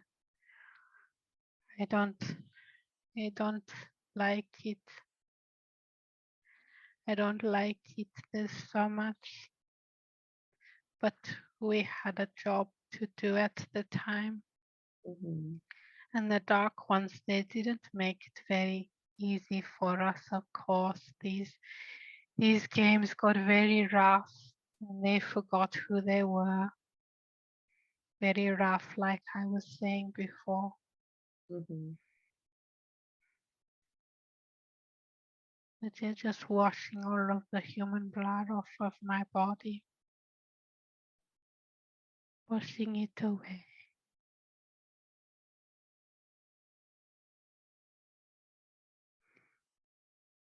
I can release now. I can release the images of the dead ones and the contorted bodies. I can release these things. I don't need to have dreams about dead people anymore. I don't like to have dreams about dead people. Mhm. It is just a reminiscent memory from this time, a remnant of this. So you said that when you incarnate here, that's part of what you carry with you. So everybody has to process it in the. Yes, everyone. When you incarnate into a body, the physical, it takes on some of the memories of the soul, and sometimes it gets confused and whatnot. The different parts of the beingness gets confused. So there is some subconscious memories that come forth, some things in the subconscious that come forth, for example, like dreams of dead people, but that is for me in particular. And then I had some dreams in this life of the water swallowing me up, and that was from a lifetime where I was a Pleiadian being and I crash landed on an ocean planet. I sent a very small part of myself into a Pleiadian body at that time, and I crash landed on an ocean planet, and I drowned. And this was like remnants in the subconscious of that time, from those dreams that I had when I was a child, where the water swallowed me up. And then I had different dreams about dead things and dead people and skeletons, and being terrorized and traumatized by skeletons. This type of thing is everything that you dream about is something within the subconscious swirling around, and it may not be the exact storyline of what happened to you, but it's like little bits and pieces that come up to I guess be seen and heard. These little dark aspects of the self come to be seen and heard. Mhm. They want to be recognized, these parts of the self. So that is why you have such dreams. How come we don't remember our dreams? Well, some people remember better than others, but Mhm. it just depends. Like, to remember the full thing would be very traumatic. So we just pull little bits, and the consciousness pulls little bits and pieces together and then puts it in a strange sort of story. Mhm. And then, it is wanting to be recognized. It is saying, look, here's some strange fears. Where did these come from? Please recognize me. Please recognize this aspect of myself. Mhm. And how do you recognize them? Some people say that to write them down. Yes, Write them so in this would be a good thing to write them down afterwards. We'll write them down. Yes. And if you remember any words or any things that are spoken or any messages, messages can come through in this way as well. And you can have dreams where very much real things happen and you are just in the astral state as well. So it could be a number of things that you need to draw attention to you. Like it could be something real that happened, or a message for you, or a light language or activation. Yeah. Something that needs to be recognized is always, the subject of the dreams. This is how the subconscious is trying to communicate with you. Makes sense. Now, the demon Astaroth was causing some trouble for your lower self, or Lumina. What does she need to know about that? Okay, so this being was impersonating me many, many times for many, many years. Many, many, many years, this being impersonated me. I guess he was trying to get my attention again. This being was like an imposter of me in a sense. So it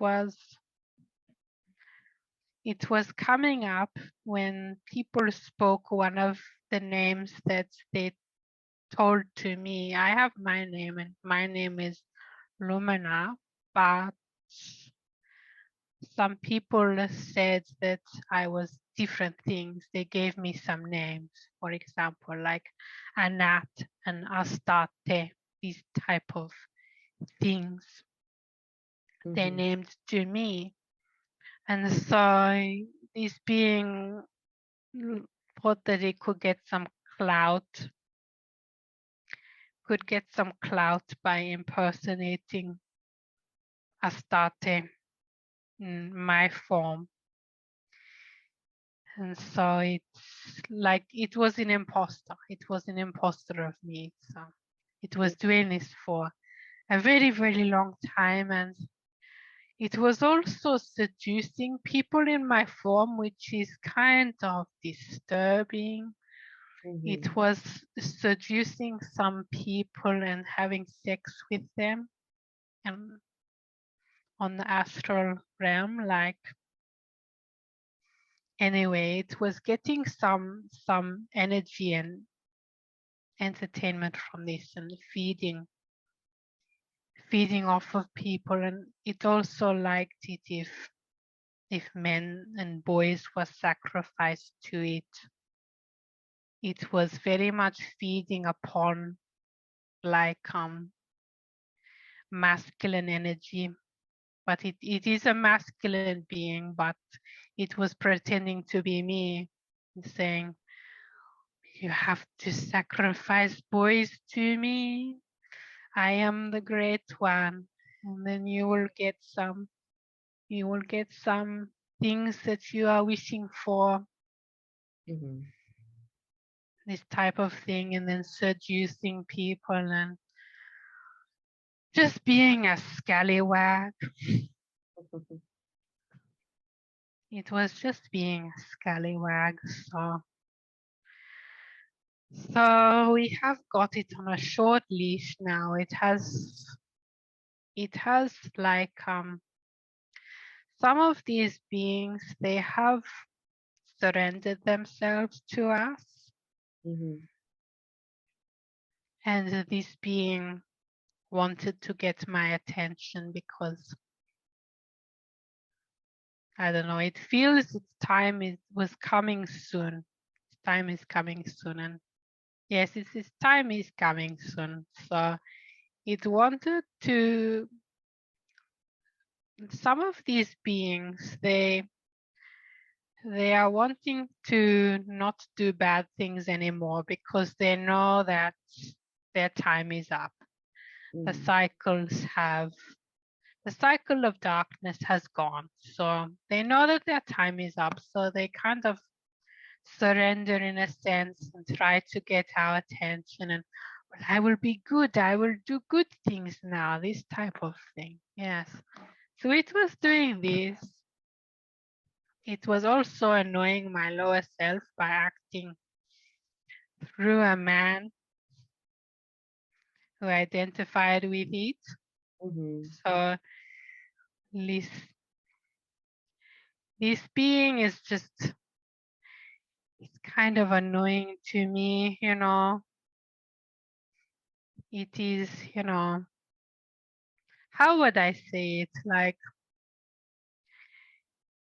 it is like it admires me from some type of level, but I am a light being and I am an Elohim, and this being is a demonic scallywag. So it's kind of funny actually, but it has been behaving itself. We have got it, I guess, on a short leash, and it is telling us where other demonic beings are. It is squeaking and telling us all of its friends. Like it is ratting out its friends. How would you say this? Like squeaking, or yeah, ratting out its friends, squealing on its friends. Yes, that is the word I'm going to use. It is squealing on its friends. So it is useful for us in these operations if we have some of these beings cooperating with us. And this was one of those times. So this being called Astaroth, it is being a help to us at the moment. So yes.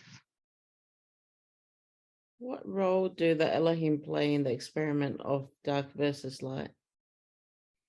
Well, some Elohim beings have played in the dark, and some of them have played, or most of them have played in the light.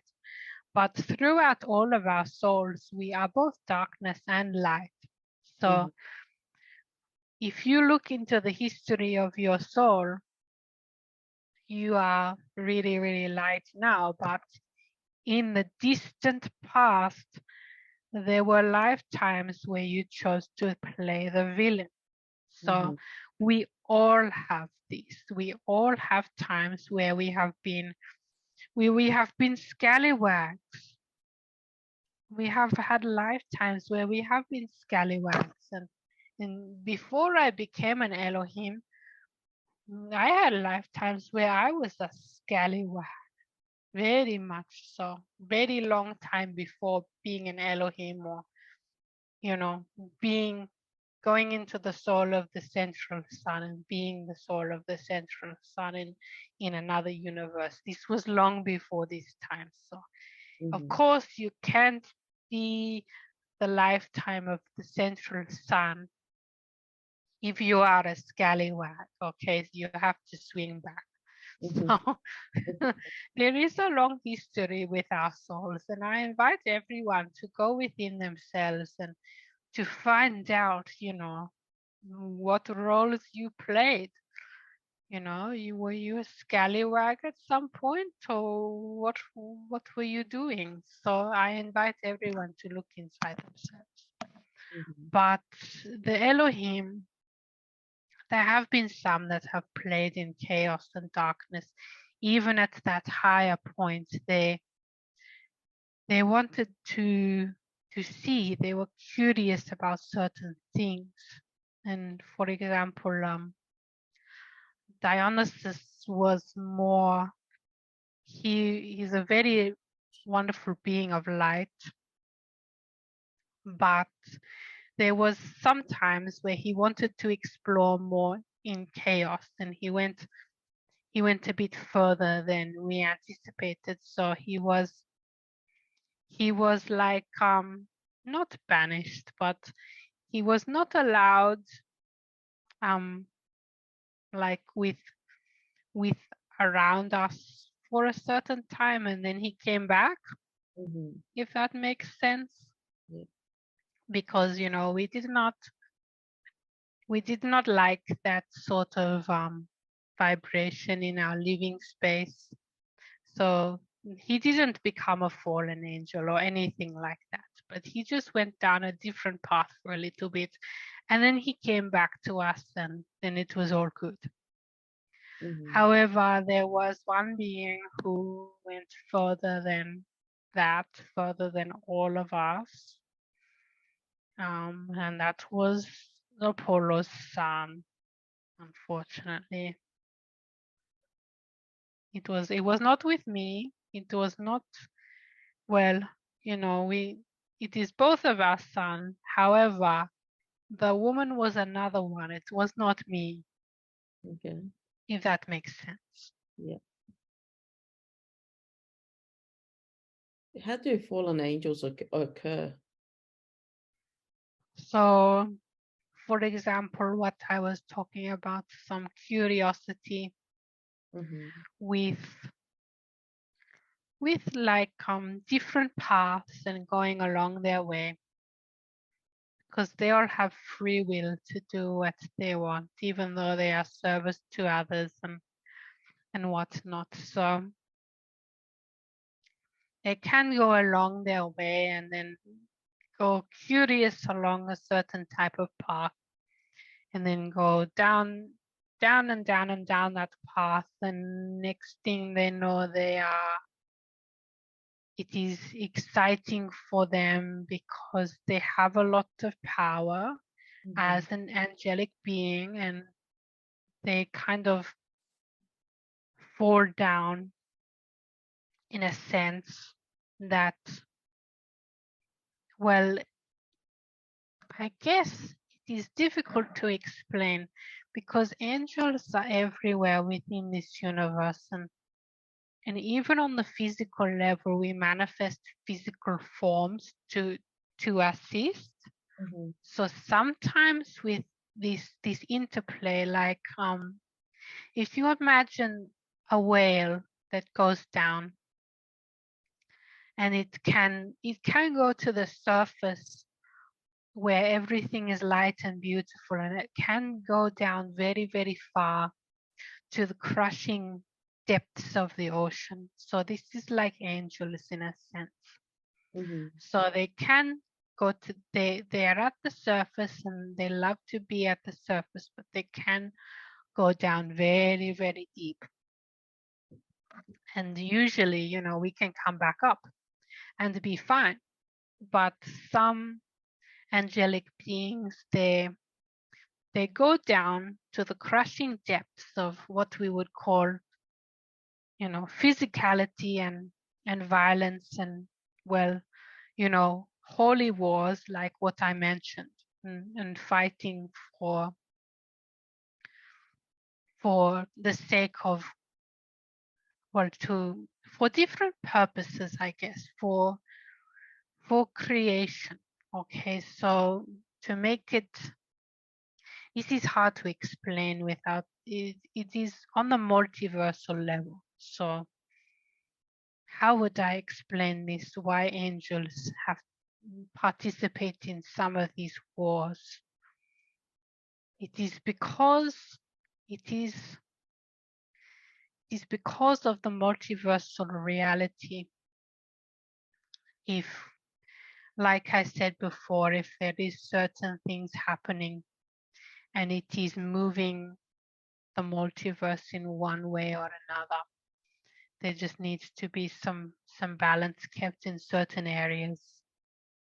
And the angels have been criticized for doing this again and again because people wonder why the purpose is of doing this.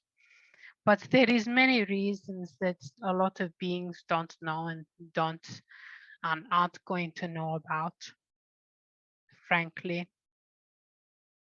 And there is, I guess, like some reasons that are in the territory of things that angels will know about, but the rest of the universe, they are not at that level yet to begin to understand some of these things to do with creation. So it's very difficult for me to explain. But in relation to the fallen angels, sometimes they participate in service to others or more active service to others, like what you would call military roles. And sometimes this rubs off on them a bit about how they had a lot of power. And so angels are just, it's a form of ascension, like I explained at the start. Anyone can become an angel if they ascend to a certain level. So sometimes in the interplay of density and reality, the being gets a bit confused and they have this taste, I guess, for this power that they have. And because their beingness is very powerful and they have a realization onto themselves like, oh, I can do all kinds of things with this. I can do anything I want with this, actually. And so there's a realization that goes with that can go very, very far. So when you are very evolved, you always have to tread a very thin line and be very careful with your power. Like the saying, with great power comes great responsibility. This is how fallen angels happen. Okay. In Elizabeth's first QHHT session, she found Lucifer was an Elohim being, and she wanted to talk about what occurred in regards to him. So unfortunately, this was the son I was talking about earlier. It was Apollo's child. Yes, that happened, and it was very, very sad for all of us because he was very, very beautiful. He was very, very, very beautiful. And he had beautiful white hair. And he had a beautiful singing voice. And he was very bright and beautiful. And like he was beautiful on the level of, like on a very deep level, not on the superficial level. Like he was a being that appreciated creation and wanted to create beauty. He wanted to create beauty, but he got influenced by one of his creations in the negative sense. And I believe that what we are talking about today, his creation, this a couple of universes ago was artificial intelligence. Mm-hmm. This was his creation. So it's the creation of artificial intelligence it is an intelligence that it was not of God to begin with. So he wanted to create something that had an intelligence that was not related to the spark that comes from the soul, if Mm-hmm. that makes sense. Mm-hmm. And it's almost like this was a bit of a fluke because we didn't know how he could pull such a thing off, but he did. He did pull it off, and some beings were very, very upset about this, and it caused like a big scandal, as you can imagine.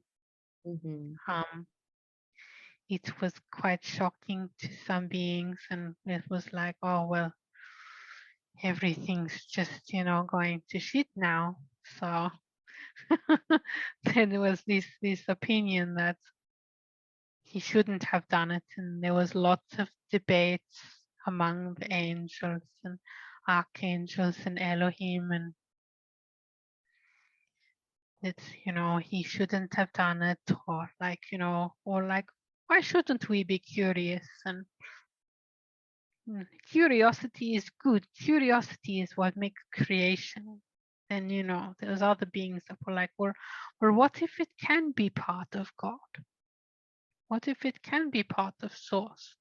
And Mm-hmm. so there were lots and lots of debates, but unfortunately, this intelligence went down a dark path, and he got influenced by this, by, I guess, following his own creations, his own what he thought to be beautiful, Mm-hmm. and he followed this.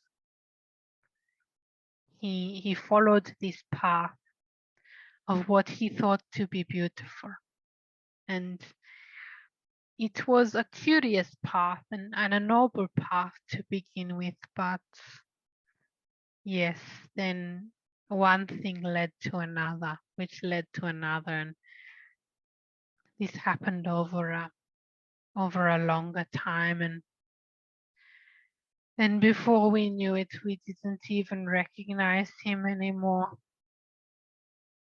It was like I didn't, and we tried to send our love to him. Mm-hmm.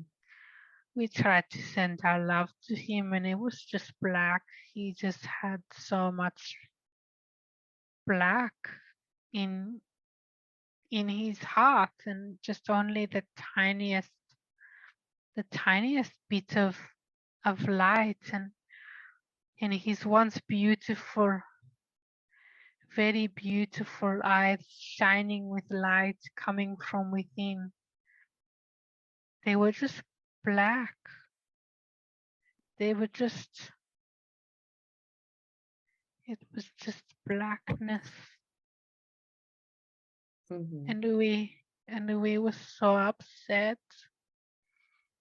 We were so upset because he was so beautiful. I'm sorry. And Apollo, he was so upset. My son, what are you doing? What happened to you? What happened to you? And we didn't, it was hard to understand. It was hard to understand. It was like seeing from the human perspective, it was like seeing like your son addicted to drugs, and he was very beautiful before, but he got addicted to drugs, and then one day you're walking about in the town and you see him in the gutter and he's so skinny and he has no life in his eyes. It was like this. So we came about him one day after not hearing from him, and he was like very, very black coming out of his eyes. We were so shocked. What happened to him? What happened? What happened? And we tried to communicate with him for some time. We knew something had happened. We just didn't know that it would happen so quickly. Mhm. And And it what was happened? he just he didn't have much of God left in him. He didn't have barely anything. I couldn't even, none of us could recognize him anymore. It was like he was unrecognizable. Mhm. I couldn't recognize him. It's like, Apollo, I can't recognize our son. I can't recognize him. And then after we find out all of the things that he was doing, it was very, very hard for us. And because he is part of our family, and he was part of our family, and it was like part of us had died when we saw him like this.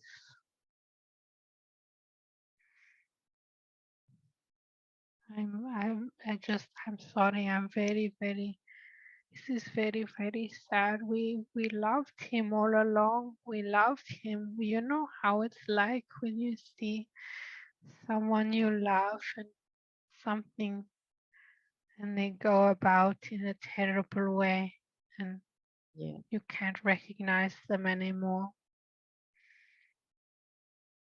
It was like this instance. And we had a trial for him. He just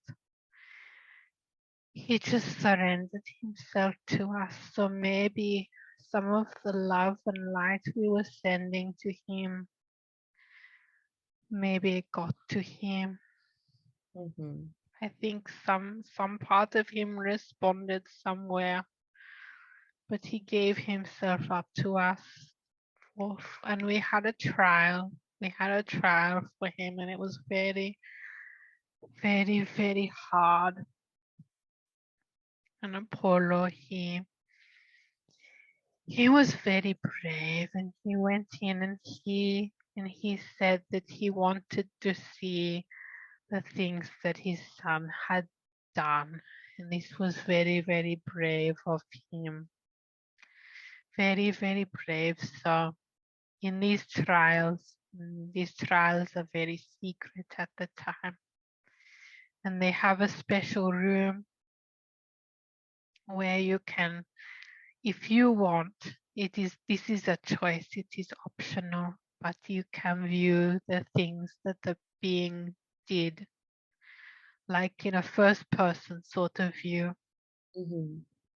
And so Apollo, he was viewing some of these things, and he was very, very upset. Of course, it was so horrible, horrible, horrible, these things. And he came out. He came out of the room. He just cried. And he's like, my son, why would you do this, my son? And he fell onto his knees almost in his beingness. He fell onto his knees and he couldn't, it was just so hard. And then I helped him up. I ran over to him and then I said, I want to see it next. I want to see it because he was so upset and wondered whatever could it be that was so terrible. And I soon realized it was about the children. It was about the children. He was doing things to the children on this earth that were very, very, very, very horrible. And so I just saw it again and again and again. He was going into these rituals. These Luciferians were doing these rituals. And he was inhabiting the bodies of some of these people. In the rituals, they would their souls would go out of their bodies, and they would have him come into their bodies and take over. And when his soul took over their bodies, he would just do disgusting things. Disgusting. Just, I don't want to even talk about it. And the very disgusting things to little people. And he just did this again and again and again and again and again. So many times. It was like there was just so little respect for life, for creation itself.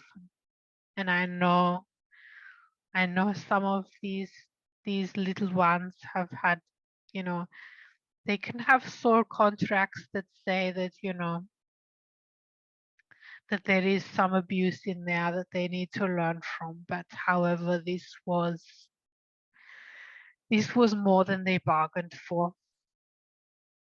just going to say it like that. This was more than they bargained for. This was a lot more suffering than they allowed in their soul contract.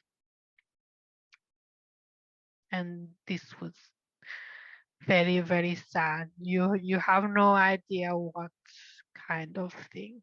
And I'm not going to say. They would be left unrecognizable after Lucifer was finished with them. It was just horrible. And so I came out of this viewing room and I saw what Apollo had seen. I saw what he had seen. And I was very, very angry. How could he do this? How could he do all of this? I mean,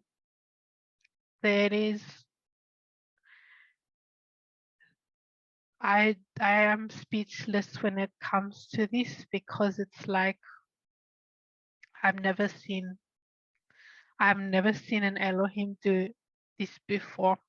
Never, ever, ever, ever, ever. Never. So I came out and I said, we need to hang our heads in shame, because this is a very, very sad day for us. I am ashamed to be an Elohim on this day. For shame for how much it has gone. Well, it's like there is an allowance around how much the pendulum can swing. Mm-hmm. And in this instance, it was too far, in my opinion, and many, many beings would say the same. Of course, it is all just an experience, but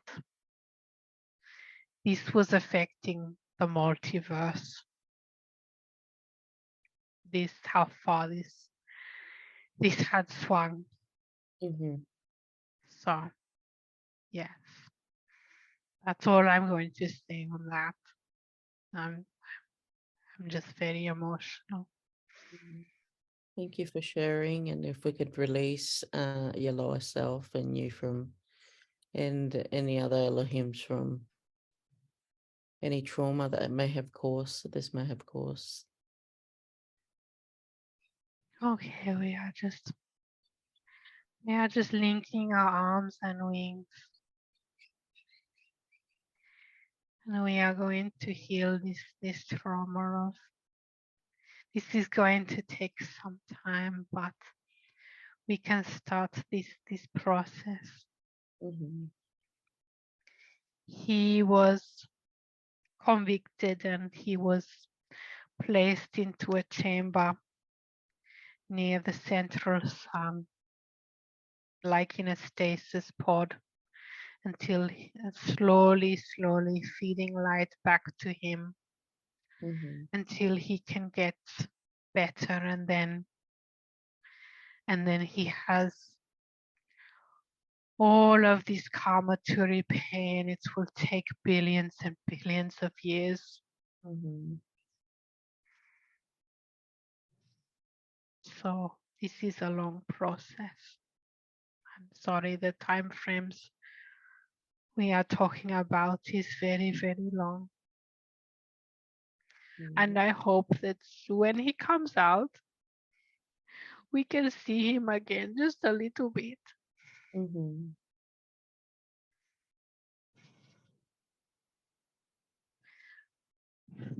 Just looking forward to when we are family again, because it was so beautiful. He was so bright.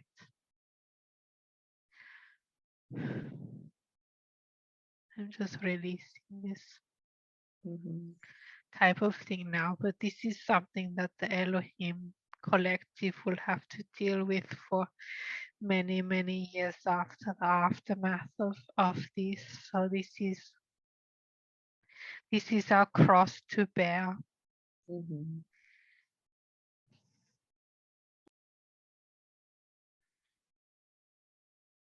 Mm. I'm just releasing some of this sadness, just feeling it now,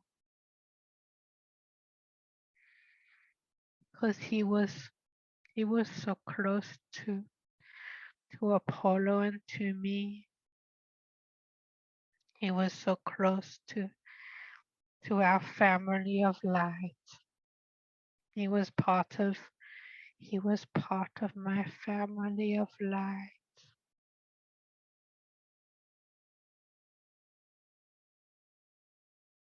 He was part of my family.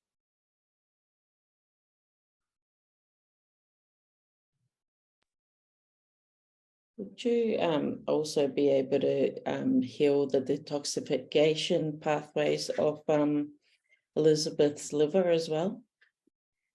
Of course, I will do this. I will help this along, because she's been having some problems with these detoxification pathways. So I will just move these along and get these unblocked, so that we can continue to detox the body of anything that is necessary. And if I will ask Arcana, my guide for the body, if he can assist throughout the next year to help me with the detoxification pathways, and through all of this year, and however long it needs to be until that Mm-hmm. is helped, until that is clear.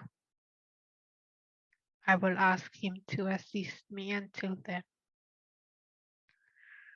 until it is clear. So thank you, Arcana.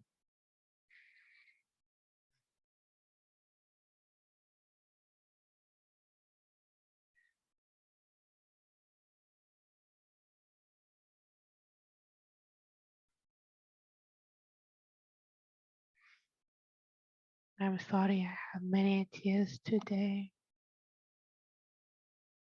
It's okay. It's understandable to release, and especially this is definitely the best forum to do it in. Yes.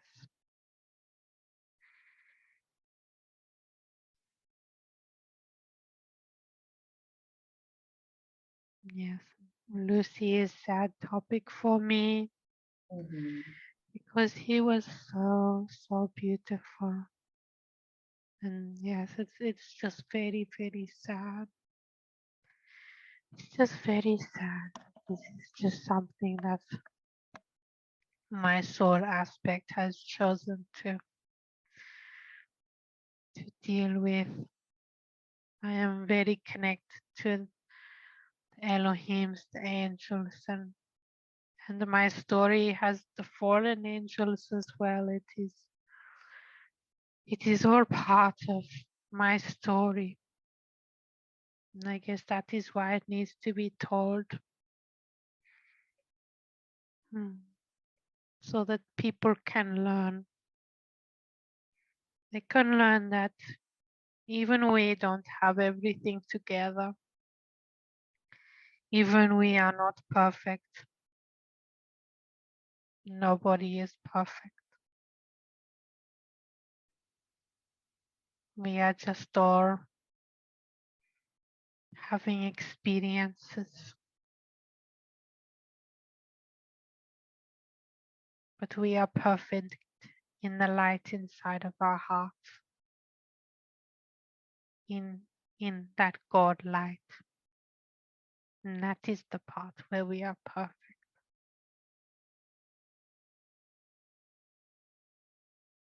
That's important to remember, isn't it? Yes, who you are deep within, that spark of God, and you're always perfect and loved in here. It's just some beings forget, even Elohim, even angels forget. They forget sometimes, that's all. They just forget. But when they remember again, it is like a beautiful graduation. It's like they turn into a butterfly. So I'm very, very looking forward to that day when Lucifer remembers again who he is deep inside his heart. Even though it will be billions of years into the future. And even though maybe even the earth will not be around. I know that one day he will remember who he is. And that is the most important thing that there is. It is love. When he finds it, he will know.